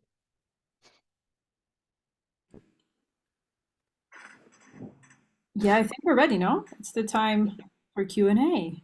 Anyone who has questions, comments? Matvi, Lynn. Okay, so let's start with Matvi because he's on that side. Yeah, hi everyone. I hope you hear me well. I'm sorry I don't have my camera today, but I was wondering, should I start with a little introduction as you were proposing, or I think Yes, it will. please. Yeah, Yeah, thank it you. will. Yeah, be awesome. I think with regards to my question, it will explain many reasons why I'm curious about what I'm going to ask. But yeah, I'm Matvey. I'm a Russian researcher originally from Moscow. But I currently am based in East Coast most of the time. So I'm finishing currently my thesis in philosophy and comparative literature and applying for PhD programs specializing in Soviet and French 20th century thought. And I'm currently working on on the translation and analysis of 1940s 41 manuscripts of Alexander Kozev, and that was mentioned today, but I was very surprised that it was brought up. But I'm mostly also interested in this seminar because I recently finished kind of hosting a reading group on Bataille's Acephal journals, and a lot of themes were, especially with Dionysus and Nietzsche, were very, very deeply moving, I guess, after this immersion. So yeah, and with regards to my question, you mentioned, Adam, that this kind of relationship between Kozev and Bataille is kind of, in one sense, problematic, but also kind of like limiting, I guess, in a way with regards to how we understand Kozev today. His philosophy was mostly kind of exposed to us through his lectures. And I'm not to go on a whole lecture about Kozev myself. I just wanted to say that I think, especially in my research, I realized that there are a lot of interesting aspects in Kozev's thought that are not really represented in the lectures on Hegel that we know him for. And one of these themes is kind of directly, I guess, related to the discussion of God and kind of religiosity, theology that Bataille kind of goes into. And interestingly enough, there's another exchange of Bataille and Kozev, where Kozev was supposed to write like a whole introduction to the book that Bataille never wrote, that kind of deals with these topics through Hegelianism, but in a very peculiar way. So I was just maybe trying to like add more content, less of a question, but more of a comment that, I mean, if we look at specifically this concept of Sophia, that like, or you kind of like this religious aspect of absolute thought, specifically in Greeks. I think that might be of some relevance to how we can contextualize Kozev in this discussion, because he famously wrote this other piece, one of the only pieces that he got to publish with his own writing on atheism. And I guess specifically, if we kind of situate this whole discussion with the more of a religious kind of theological aspect of the absolute, and look at that less in kind of like deterministic, kind of like end of history matters, that could be of an interesting, kind of addition to that. And I wonder if you, Adam, saw that link in Bataille and Kojève, because it's currently what I'm working on. It's not that straightforward for me, but if or anybody else has a comment on that, with more of a Hegel, but through kind of this still absolute kind of theological No, oh, yeah. aspect. Yeah. No, yeah, I think bringing up the atheism manuscript is I think really really good idea, because I mean at my department used to have a couple. It had two people doing PhDs on the book Atheism, which I haven't read yet, but from what I hear from conversation with them, it seems to be that Kojève seems to approach a similar kind of indifference between whether or not God exists in a similar kind of way to Kojève in this respect. And from what I understand, he's also responding to other like Russian Orthodox theologians, because I believe it was originally written in his native Russian, if I'm correct, right? Yeah, so atheism was written in Russian and translated into French, and then published in French first, and then like it's a whole mess. But as you say, yeah, like religious thought for Kojève, with his seeming determination, with his like hardcore atheism, and kind of in favor of the communist like Soviet conception of that, is very like kind of seemingly kind of determinate, but there's much more than that. And just from like a few months ago, I came across that also another interesting detail about Kojève, that he was also secretly giving kind of lectures, or like private lectures, that Bataille was very fond of, along with Benjamin, in Paris in the 30s, on Jewish mysticism. And so all of these seem to be very, very important in understanding Kojève, that is usually, I guess, perceived in this like more vacuum kind of Hegel, Stalin, end of history type of sense. But I think there's more speculation there. That's I guess with what I was really trying to bring up. Yeah. No, I completely agree. I mean, if you think about like Kojève's critique of the Russian Eastern Orthodox theologian Solovyov, it seems to be in Solovyov seems to, at least as I understand it, to be influenced quite a bit by Schelling. And then, with them we can sort of impart the Schelling Hegel debate, basically on reason versus mystery, into Kojève's reading of Hegel itself, which is very famous, but it's beautiful to read, and it's so inspirational, but it's not right. I mean, it's famously not correct. It's totally, just yeah. Totally. I totally agree. Yeah, just wanted to throw it in for whoever's interested. Yeah. But yeah, and hopefully we get more Kojève published soon. I think Verso is putting out Boris Groy's biography of it. If people want to read in Kojève, he's coming out soon. And then they're also putting out his book on Kant. It's very hard to get Kojève's books out. His niece is very particular with what gets published, and Kojève is famously allergic to publishing anything. Fun fact, he only did the Hegel lectures because he lost all his money in stocks for Laughing Cow cheese. So that's how much he was committed to Hegelianism. But yeah, there's some Kojève discussion there. And Lynn, let's go for it. Hey, yeah, so with introduction, I'm based in Berlin. My background is that I'm a composer and an author of texts which mix theory with poetry and with sort of anthropology, I would say, as well. So I have finished my compositional studies last year, but I'm very curious about exchange with other disciplines, as I'm not quite convinced that the community of composers is opening up towards the outside world. And in general, I'm very interested in accounts of reflections about society, about gender violence, and so on. And I'm particularly interested in this seminar, I guess, because of the topic of intoxication and Bataille, who I have been reading a lot. And to his work, I'm also kind of critical. and I would like to write something critical in response at a certain point. And well, I've been listening to Acid Horizon for some time. So I was curious and I've read the book of Acid Horizon. So this is also the reason why I'm here.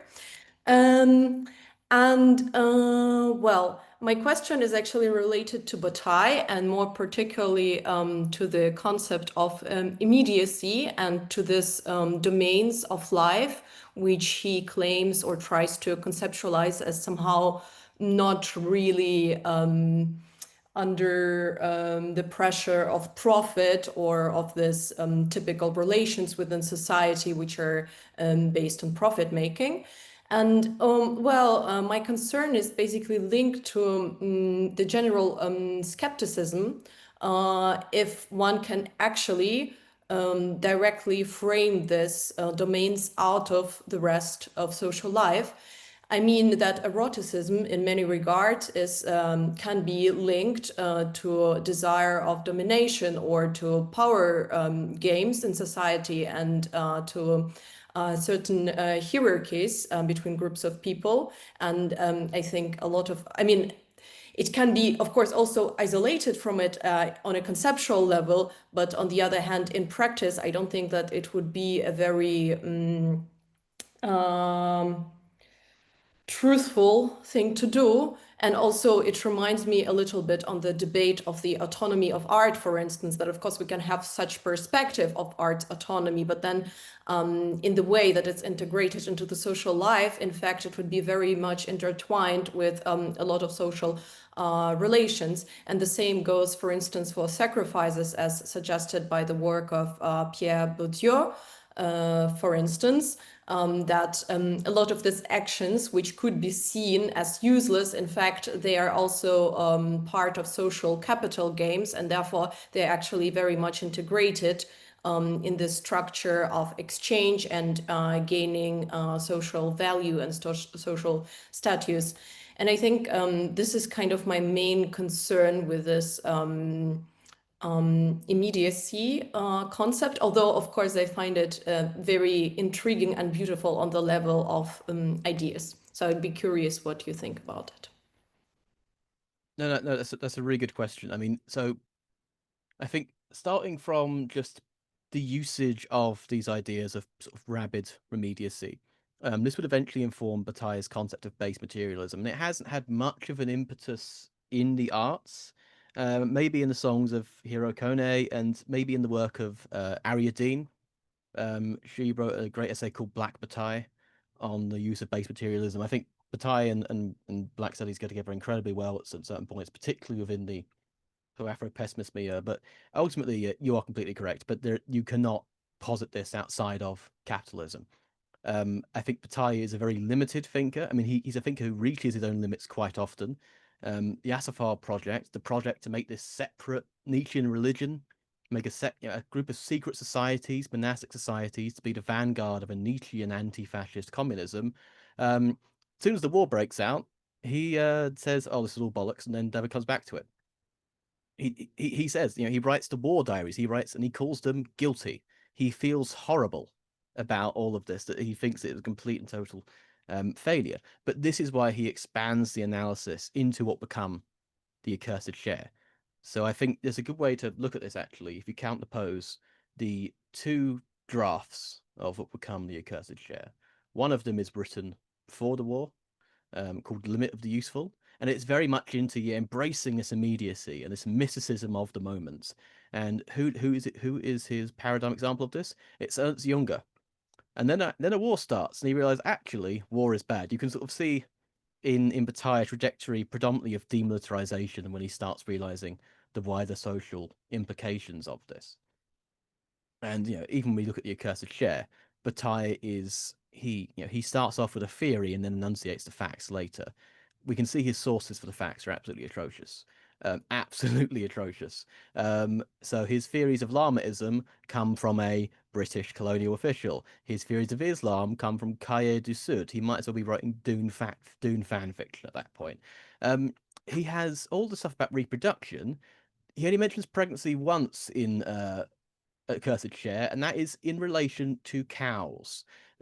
Bataille is not a particularly good thinker for his empirical sources on this. His enduring relevance, his influence on people like Julia Kristeva, is because of this concept of an immediacy which escapes description. This is why he's so influential on Jacques Derrida, particularly in the essay from Writing Indifference called From Restricted to General Economy.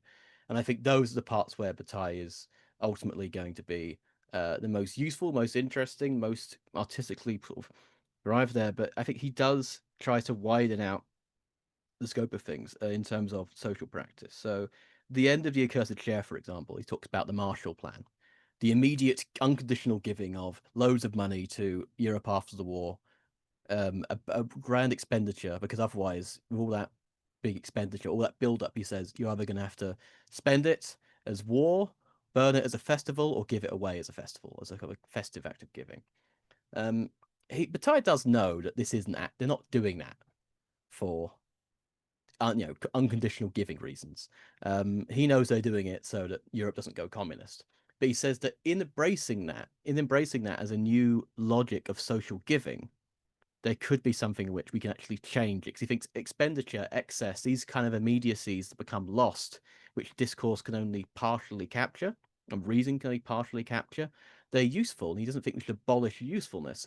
But he thinks that if we understand the sort of the immediacies that are left behind, that are kind of inevitable in this, then we can reconfigure our society in a more self-conscious way about them. This is why Bataille, for all of the, and this is kind of an aesthetic that comes with Bataille. And it's not in Nick Land's work, but it is of Nick Land's work, where he's like, kill everything. Oh, he's like black metal. No, Bataille's entire corpus, and Nick Land knows this in the first for Annihilation, to his credit, and that is the only credit he will be given this entire seminar, is Bataille's tendency is demilitarization. He starts realizing the social consequences of this, and he wants to reformulate things to avoid the inevitable repression of presence and immediacy in this way. And I think, he is going to expand it to talk about the social a lot more. He doesn't think the glass of wine after work is the escape, but it affirms a necessity to the logic of social excess, social expenditure, which capitalism has to deny in order to keep making everything useful to itself. And he thinks this is true of both the capitalist model and its perfection he sees in the Stalinist model of everything being 5 years in the future, everything being work for work's sake. Does that help talk regarding the function of social criticism? Yeah, it does. I mean, I still have a lot of skepticism, and I guess that it's for me a general problematic point. Although I do see that, of course, Bataille doesn't also project it as an ultimate solution to the problem. It's just rather an analysis of how certain glimpses of immediacy can be integrated into life, or it can kind of go throughout the history in certain moments. But at the same time, I am just questioning a lot how truthful it is to the social process in general, and how easy they can also be used for other purposes, and actually how this concept can result in misusing it for actually nihilism, as you yourselves mentioned, and so on. So, but thank you for the answer. No, it's a real danger. Rolien, please. I think you'll make. Thank you. Go for it. Hey, my name is Rolien. I don't really have a question, but I thought I'd just say hi. I'm from Amsterdam originally, and I live in Lisbon. I run an art gallery and a philosophy library here. And I once, I think it's over a decade ago, I wrote my master's thesis on creativity. And from like a neurophilosophical perspective, as also from a cultural sociology, also what this whole myth of creativity is and how it works in the brain. I'm also a great lover of wine, but I also spent a lot of time more in the mystical realms of the world. And I'm super keen, I was so happy to read today's literature because it bridges those two states. And I've done not drinking for long times. And then I always realize that creativity and intoxication in some way are together. But I also have epileptic insults every now and then. And that was also part of the text of William James. And I was reading that, and it's very true. That stage just before you have an epileptic attack is very similar to that mystical state of knowing or not knowing. So I'm just super keen on everything that's coming for the next few weeks. And I don't have a burning question right now, but I just wanted to say who I am. No, thank you. I mean, yeah, actually, to someone who used to experience fits myself, actually, there is something a little bit mystical. I mean, this is what one of the ways they try and historicize St. Paul's conversion experience is. He was blinded. I'm like, well, that's just reminds me of me. My pupils just dilate, and I'm like, fuck, I can't see. And then what does that open up if your brain is scrambling to find something to fulfill the demand for experience that consciousness entails? But thank you. Yeah, next we have Arnab. Please go for it. Thank you, Adam. I was first I'll go with the introduction. So I'm Arnab from Kolkata, erstwhile Calcutta in India, and I completed my first master's in literature from Jadavpur University, and that was a long time back. And then I worked in the private sector for some time. Then I returned to academia again and did coursework from my alma mater and also a university near Delhi called Ashwa University. Did both PhD and MPhil coursework. So subsequent to that, I joined the Global Center for Advanced Studies, like for my second master's in theology, and also the new center in the April of 2024. And my research interests have three major strands. One is through the anthropology of religion, and especially as focusing on esotericism, mostly Western and some Eastern, and how esotericism itself is a sort of non-knowledge in the Enlightenment like tradition. And also the second strand is from theological anthropology, and how spectrality and hauntology, the Derridian hauntology, plays into that, and a sort of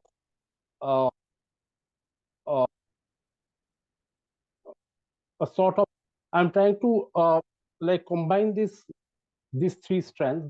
The third strand is about philosophy of technology and media and mediation, and I'm trying to like combine these three strands through immateriality and a sort of a philosophy of energy and change. So this is mostly me, and as for I took up this course to actually to understand aspects of non-knowledge. I had a long-term interest in Bataille and how intoxication and creativity, like meaning making, matters. At the same time, there is the nihilistic aspect of intoxication. Then how this liminal position of the drunken self mediates non-knowledge into knowledge, and how we can understand like its hermeneutics. So my questions were, I had a couple of questions. So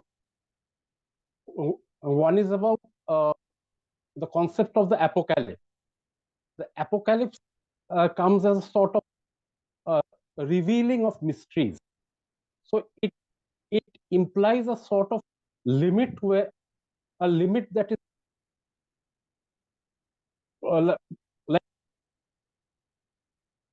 crossed, or an event that takes place, the apocalyptic event, and how it will reveal all mystery at the end of time.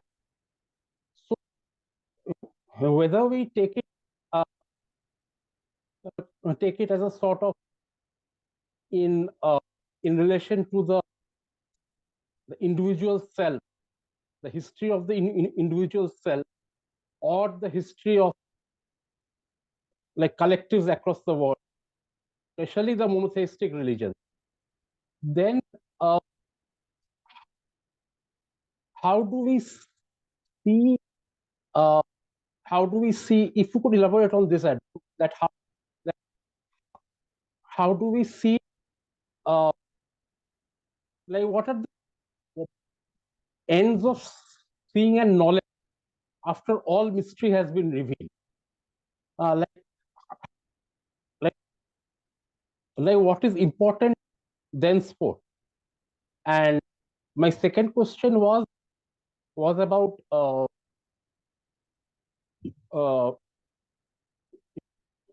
you mentioned the concept of the abject from Julia Kristeva, and how, and I think Bataille uses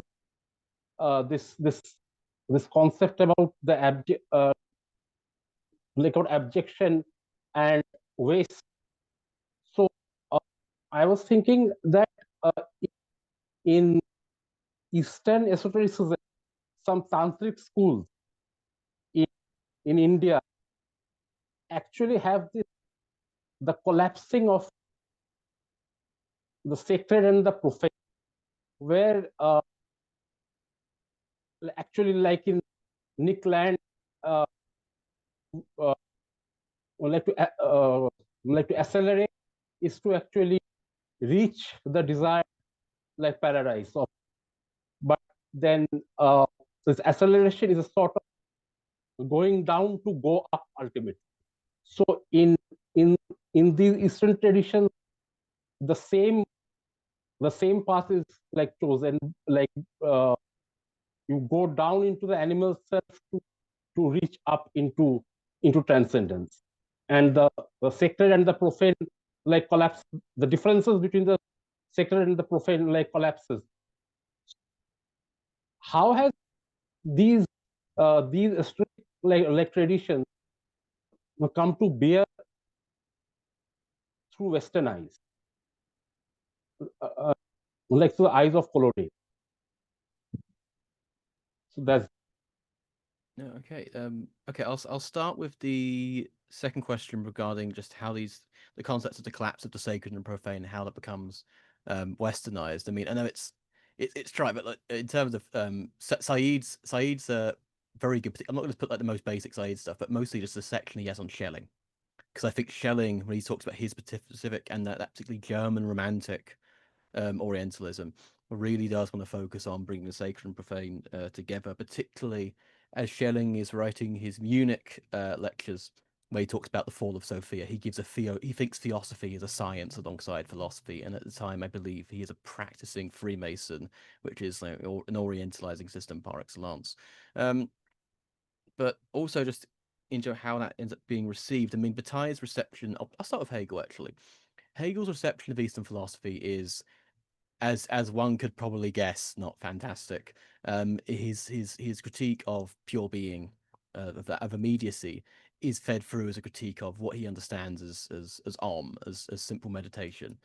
He is against meditation. He is against observation. He is against, in ways, against experience. The point of experience for Hegel is to understand that experience doesn't get you anywhere, and so you have to give up what he calls the oppositions of consciousness, which may include as well the unity of the sacred and the profane. Hegel once wrote a letter to a minister. It's either this letter is cited, I believe, in The Dash by Frank Comey and Rebecca Comey and Frank Ruder.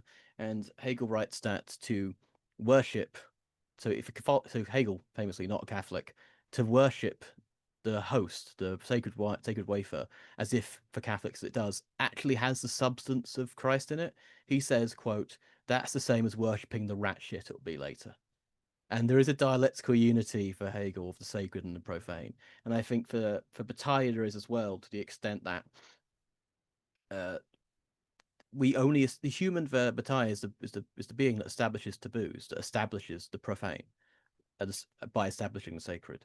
And as you said, he thinks that in the festival we return to a kind of animality without taboo, but we return to it in such a way that its animality has been conditioned by the profane. It's kind of like what Bataille says about not Bataille, like the Lacanian sort of idea of transgression. I mean, Bataille is presented as a theorist of transgression, and that for Bataille, transgression is good on its own sake, which is the nihilistic problem. That's a reading of Bataille which isn't Land's, but it's definitely Landian's, because that ideology basically says keep doing what you want, keep consuming, keep doing what you want, keep spending your money on bullshit, and eventually God will kill you or save you. It's Roko's basilisk sort of nonsense. But that nihilism is a risk, but it's something he wants to avoid. And this comes back to the first question you have about apocalypse, because so for the next Assassin's Horizon book, we've done a thing on Bataille basically, and my essay on that is we called Bataille and the Bomb, because nuclear war scared him shitless. He wanted to avoid the apocalypse. Bataille is a thinker of the welfare state and perpetual peace. Bataille is not a thinker of killing everything. If you read The Accursed Share, he says everything's got to change. Everything's got to change. There's a nuclear bomb now. Everyone could die in a war. If you look at Blue of Noon, the ending, it's sort of semi-autobiographical novella, that's about how scared he is that he's, well, the figure is ambiguously Bataille, but it's about a necrophiliac who comes to the possibility that, oh my God, everyone is going to die in a fascist war. And then he gets what he the possibility he might get what he wants. An entirely dead, entirely fucked world. And I think his entire trajectory is about trying to avoid the apocalypse, because he thinks that in a way would be the final confirmation of his own theory to another extent, because it would be the Great Waste. And there are Hegelianism and nuclear war is an ongoing philosophical topic. There's a book called, I can't remember who the author's name is, it's called Hegelian Responses to Nuclear War, because does absolute spirit survive it if we all nuke ourselves? And then what does that reveal? That would negate, that would be what I said about Kojève and Bataille. That would be a negation of a Hegelian system. We're all dead. The system can't go on. The dialectic is fixed. Can't even differentiate itself into itself. It become, dialectical negativity would be superseded by abstract negativity. And so I think the apocalypse is, even it will be revealing, but to who?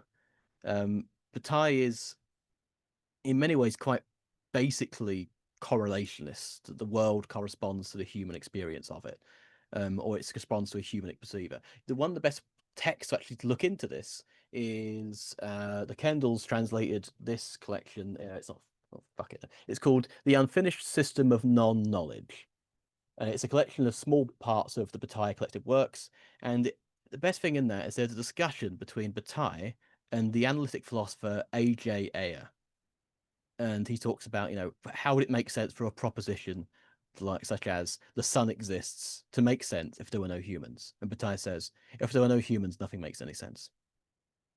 He doesn't think, he's if anyone sort of learned their sort of your quantum measu, he's tackling that similar kind of problem. So that's just sort of the two recommendations I think would help in the direction of what he's pointing at. Hopefully that's helpful. Yes, sir. Thank you so much. No worries. Then we have Lucy. Go for it. Hello everyone. So thanks for the seminar today, Adam and Andrea. I'm Lucy.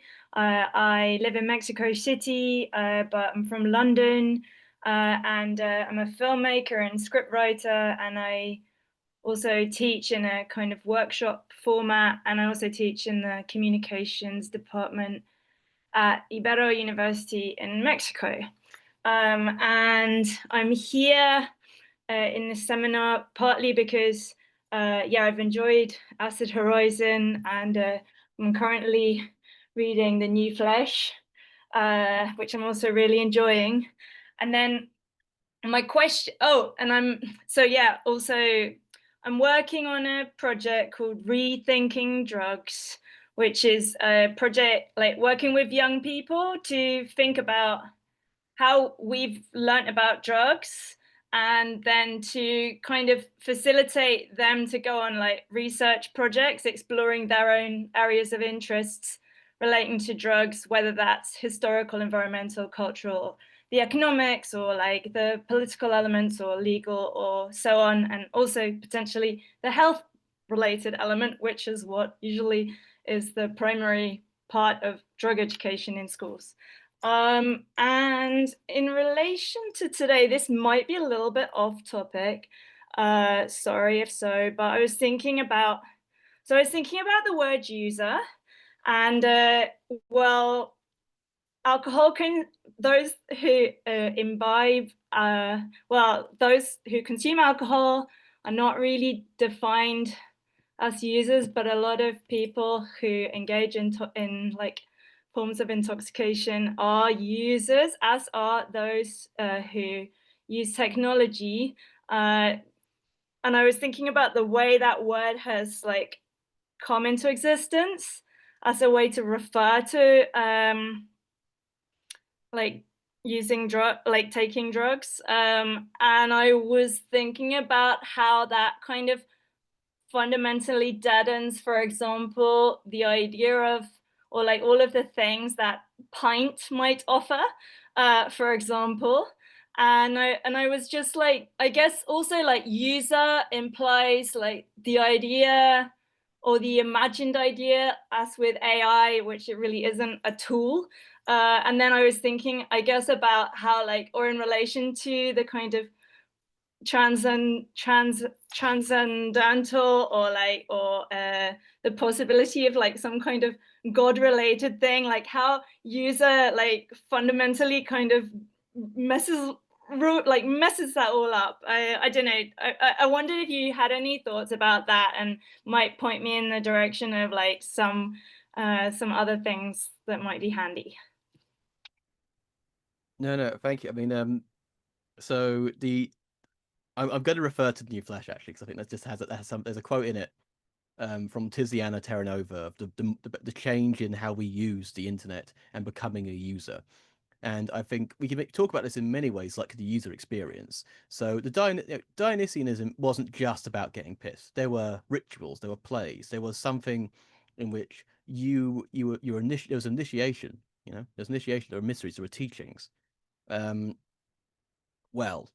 Pints don't teach you anything. In a sense, I think we could probably mirror the experience of drugs and intoxication today, similar to the experience of consumer technology. So one would have thought maybe a decade ago or so, that the increasing proliferation of communications and internet-based technology, computers basically, would mean that younger generations would be more savvy with computers. They're not, and I'm not as much. I mean, back when I was younger, if you knew someone who was into computers, they knew they were into computers. You would go to them for help. These days, if you have a problem with your smartphone, with your laptop, your tablet, what if you haven't already been really initiated into the mysteries of how the computer works? There's a little cog icon that says settings in the corner. And if that can't help you, and it can't, it doesn't have anything to do with the actual infrastructure of it, the internal workings as much, you take it to the Apple store or whatever store, and they say the following. They don't initiate you into the mysteries. They say, fuck off, buy a new one. It's too expensive to replace. Buy a new one now. Why aren't you buying a new one? That's what they do. They tell you to fuck off and buy bullshit. You're the user. It's similar to maybe alcohol. You don't really know much about how it's brewed or anything. It's like a craft beer aficionado, maybe. You can get it. You can get God on tap. You can get access to all of human knowledge. You can get access to all of human. You can get access to the totality of human knowledge and what appears, at least appears. We don't want to do commodity fetishism here. It's a totality of human relations at the speed of desire. There is no. I use the phrase "the speed of desire" a lot to talk about communications, but that's because I'm addicted to my phone, as well as many other things. I mean, despite the lovely intro, I could not give up alcohol during the rise of fascism. I'm just better with it now. Benjamin couldn't. I can't. I'm not comparing. Actually, I just did compare myself to Benjamin, but we're not. He's way better. But in terms of the user experience, I think the occlusion of the mysteries, how to get there, is something. Yeah, as you said, as you're seeing with your own project, there's an occlusion of drug-based knowledge. Even harm reduction stuff is hard to do these days. I mean, I remember even drug education when I was young. The way we was educated about drugs, and I think most people probably empathize with this, is if you take drugs, immediately, well, here's what's going to happen. Everyone is immediately going to disown you. Your grades are magically going to puff into thin air, and you are going to be physically dragged down into hell because you deserve to die. That was the drug education I got, more or less. That was kind of, and you're meant to be a user of it, in the sense of you're almost paying a subscription. I mean, because you never have just one. Your subscription.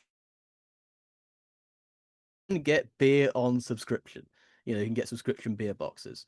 And I think you're right to say that there's probably a link between the way we consume technology and media and the way we consume intoxicants, because ultimately addiction is kind of the model. It just has to be a vehicle for the thing that makes us a user.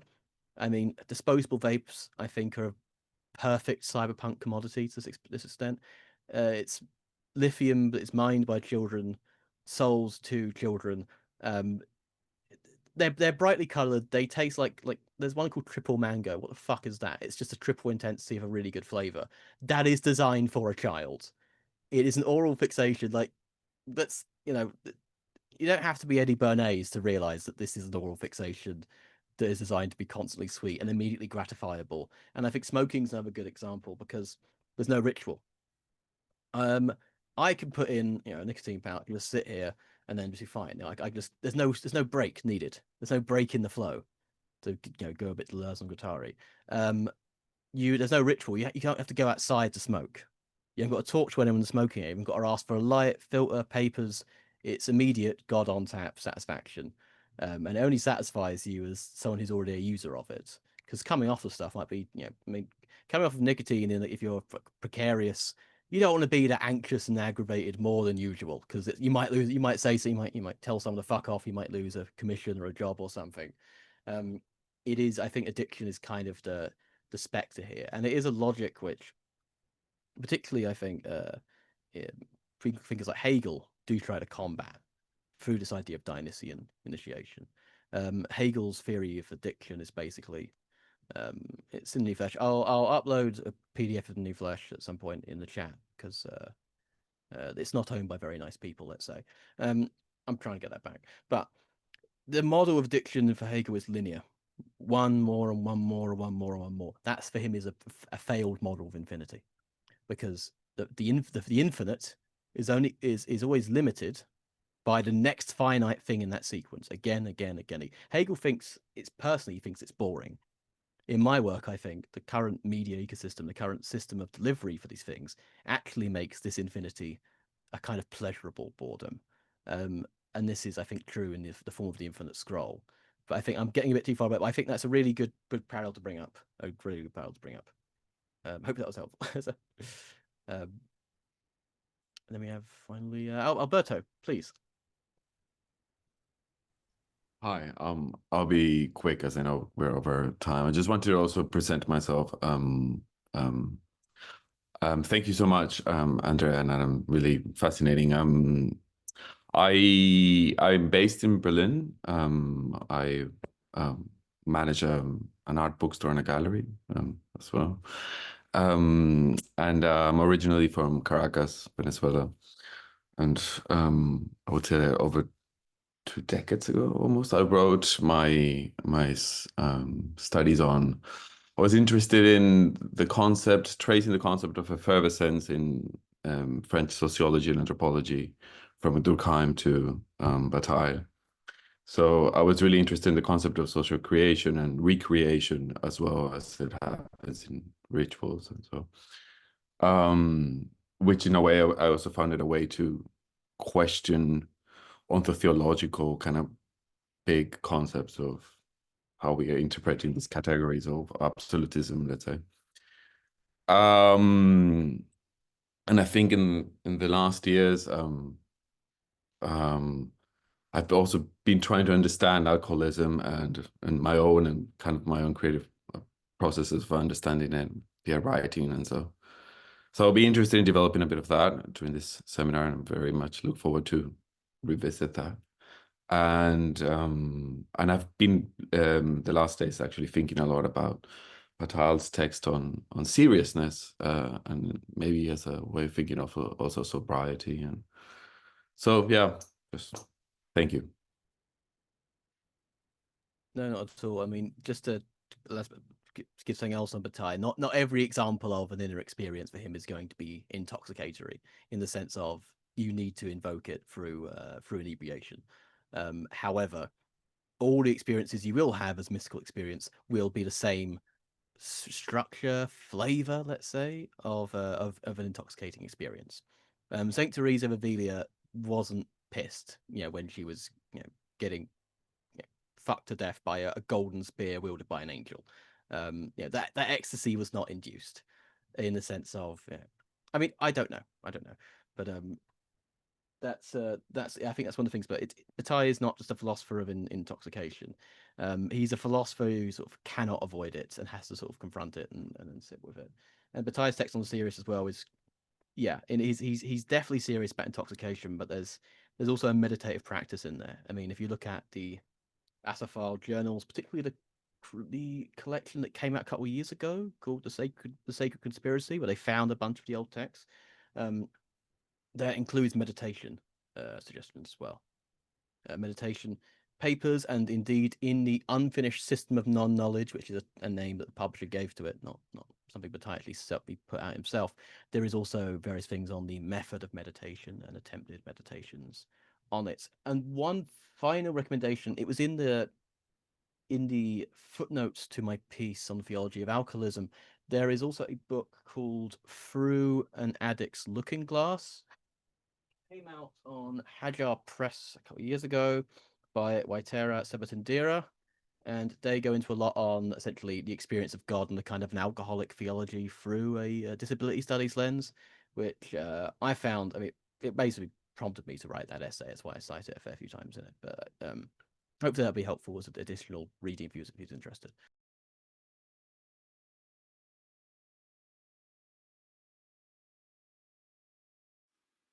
Great. Well, does anybody else want to say anything?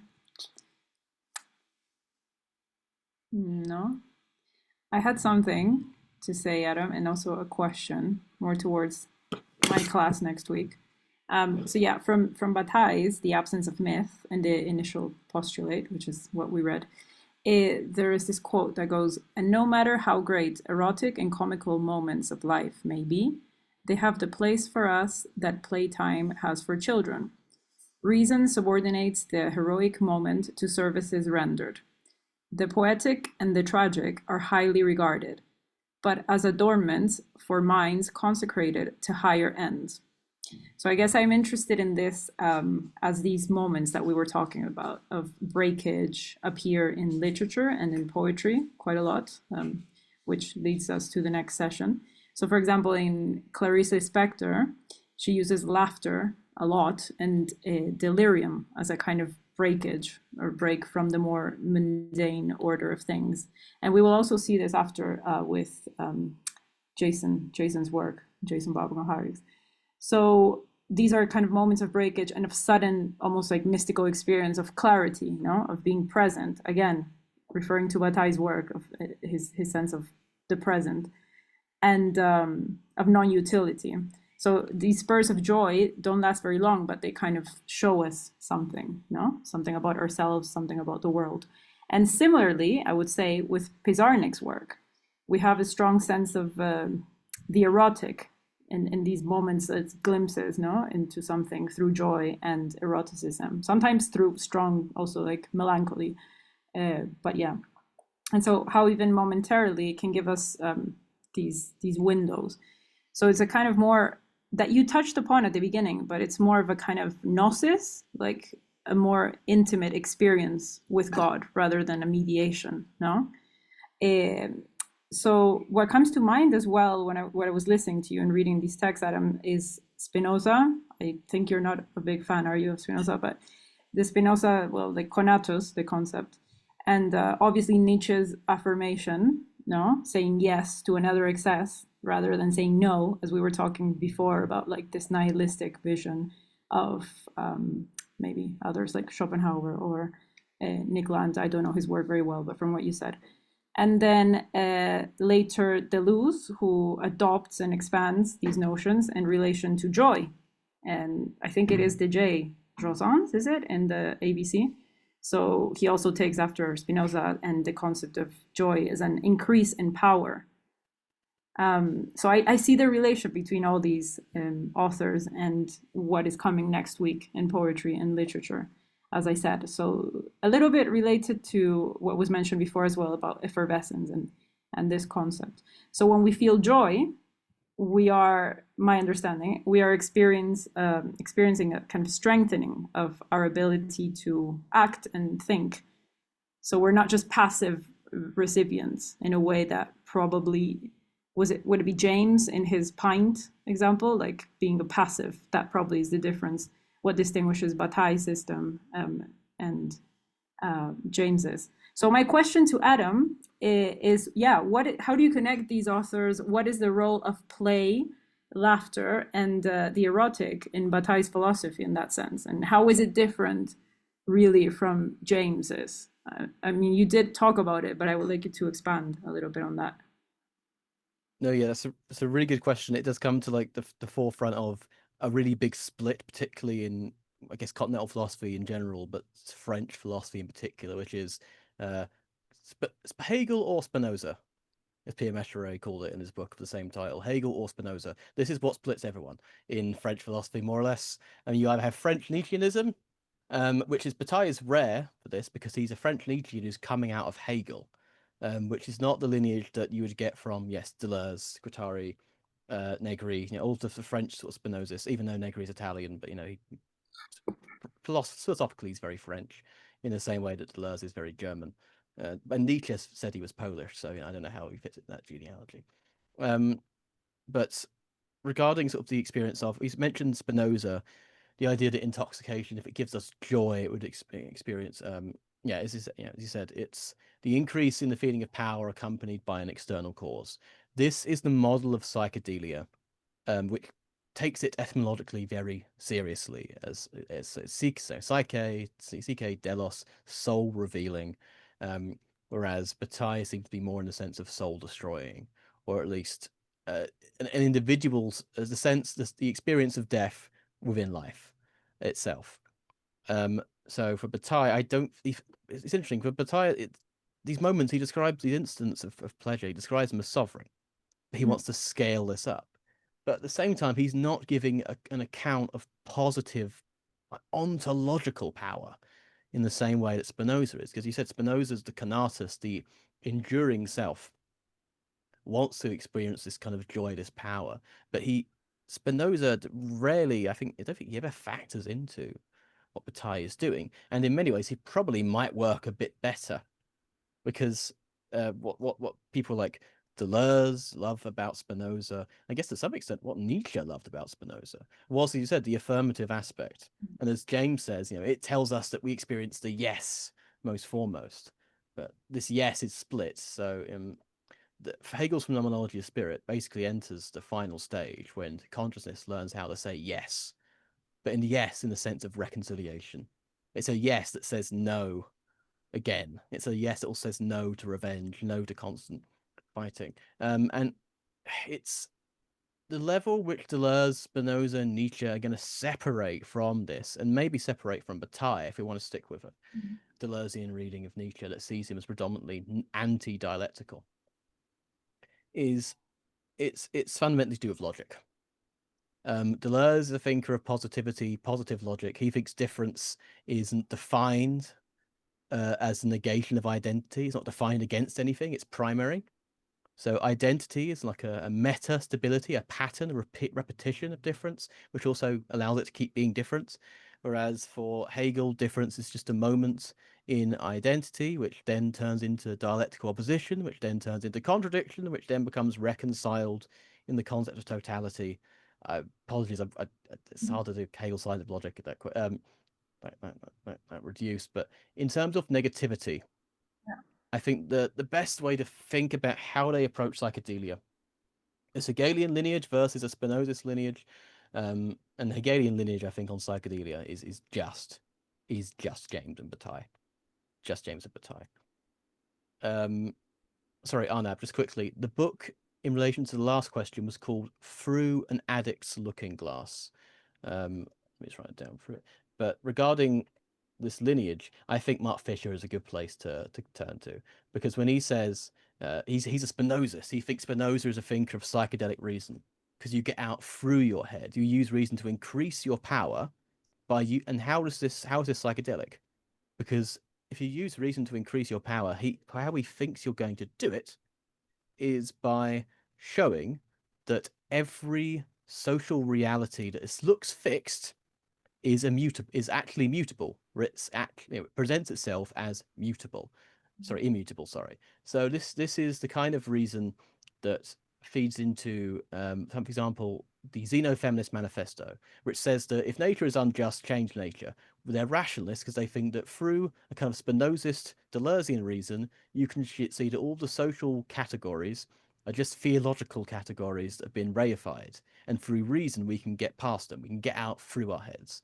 Now for Bataille's problem is that he affirms all of these, he affirms Hegel to get out of it, which frankly doesn't work. It doesn't work in the same way that he wants, because he thinks we can reconfigure all of these things after Hegel. He wants to, he thinks we need to. But if you affirm that the dialectic is fixed in that way, then how are you going to reconfigure it? Now, there are some Hegelian thinkers that do think Hegel reveals the mutability of all of these things.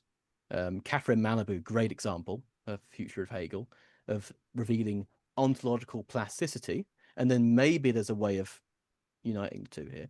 But for Bataille, the limit is probably going to be that he presupposes that Hegel is correct. And Hegel, of course, very useful philosopher, very damn good philosopher. You can't really approach him in that way. I think you have to kind of radicalize negativity if you want to get out of Hegel properly, which is why I think Adorno succeeds a bit more. Bataille's more interesting. He's more anthropological. He's more creative in his theoretical works, and it's even if it is a failure, it's a beautiful failure, and it's a very resourceful one. But as opposed to something like Deleuze, it's going to be irrationalist, at least from the standpoint of a completed reason, whereas Bataille and Deleuze would basically be set in opposition to each other because they have different ideas about what thinking is. Deleuze thinks that introduces a new image, he calls it, of what thinking is, which doesn't have to rely upon negation, contradiction. He thinks that negation and contradiction are like the surface appearances, they're habits of a certain kind of thinking. And through someone like Nietzsche, through Spinoza, we can get out of those. And so it's a reconfigurative logic where if there's any psychedelia for Bataille, it's the breaking down of the self and showing how the ways in which the self breaks down is part of a social configuration, which we can therefore change if we understand. But for Deleuze, it's not going to be so irrationalist. It's going to be, I'll say post-rationalist, because the reason we have is going to be about not simply following concepts to their limit, but creating new ones. Philosophy is the creation of concepts for Deleuze and Guattari. For Bataille, philosophy is Hegel and it's done. So we have to find out what the hell we're going to do with ourselves now. And on the other side of Hegel is death, and it's a good resource, because I think Bataille works particularly well in analysis. That's why I said Andrea Dean's work on Bataille is so interesting, because in terms of like social waste, who gets wasted and who gets wasted, that is a real problem of social surplus as it is rendered by capitalism. I think Bataille works incredibly well in terms of the expenditures of now analyzing war. I think he's good for talking about social death, but there are limits with Hegel, but Bataille has his limits, and I think Deleuze could respond to Bataille in a more productive. In many ways, he is responding to Bataille in a productive way when he makes desire a productive force itself. But I think that's as much I'm going to get into the Spinoza stuff. Hope that addressed some of it. Okay, so it's already time, I think, unless anyone else has something pressing to say. Also, Clarice, are you here? I'm thinking about. Yeah, I'm here. I'm thinking about the groups and if that's something we should be doing now, or because you are. Today we don't have groups for today, I think. Okay, so they can just get in touch with you, people within. Yeah, I send the spreadsheet in the email for people who want to make the groups. Okay, great. The document in the drive is not editable. Is that the document we're talking about? Okay. Clarice, can you make it editable, please, so that people can... I make the spreadsheet editable, but I don't know. It's not a document, or it's this about the spreadsheet. Is it about the spreadsheet? Oh, spreadsheet, yeah. Okay. I make it. I will check this, but I think Okay. Okay. Most people recirculating the link because is it's editable only for the New Center account. I'd set only view, Rolian is telling me. yeah, I can't Yeah. edit it. Can I edit it? It's blanking. Okay. Yeah. So thank you, Rolian. So Clarice, yeah, whenever you can change this as soon as possible so people can just Yeah, I will try to. Thank you. Awesome, thank you. Lynn and Lucy. I think you I have a practical question. Do I understand correctly that we present on the fourth session only, right? Yes, that's right. And shall we present the text, or can we elaborate something in connection to the seminar in general? To the seminar in general, using, the materials as much as you can, but it doesn't have to be an exegesis or anything like that. Yeah. Okay, thank you. And Lucy? Yeah, I wasn't completely clear with, so we're supposed to organize ourselves into groups, and then present something as a group. Yes. Yeah. And we don't know each other yet, or how is it, on what base, how are we making our decisions? Or maybe you should just put us in groups or something if it's going to be, or I don't know, it feels like quite arbitrary, or how we... Yeah, that's a good question. I think you usually go about it through text, is it? How do we divide this? How do people group themselves normally? I remember my previous seminar that I did, but it was a while ago. It was based on text or materials, like class materials, so people could form groups. For example, if they wanted to work on James's text, no? Do you know about this, Clarice, from being a moderator? It's through the spreadsheet.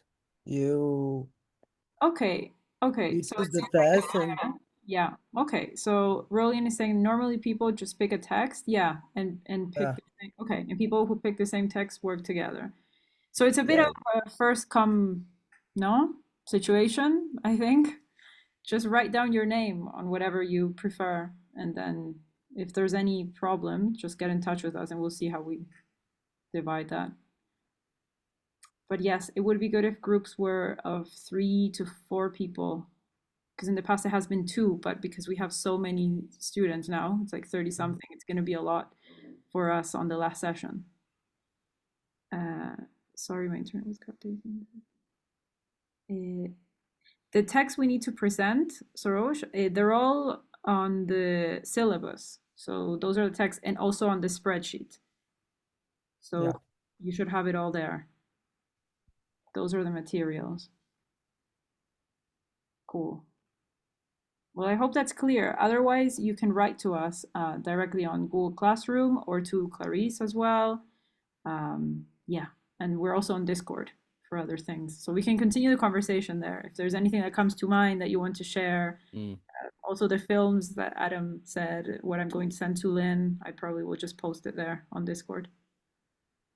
Yeah, we just need the current seminar, just needs a Discord channel, I think. I think that's the only... Yeah. Yeah. I create it just after, no? Usually? Oh, yeah, probably. Yeah. Okay. All good. I'll make sure it's there. All right, guys. So see you next Sunday. Oh, yeah, cheers, everyone. Have a nice week. Ciao. Enjoy the rest of your week, comrades. Ciao.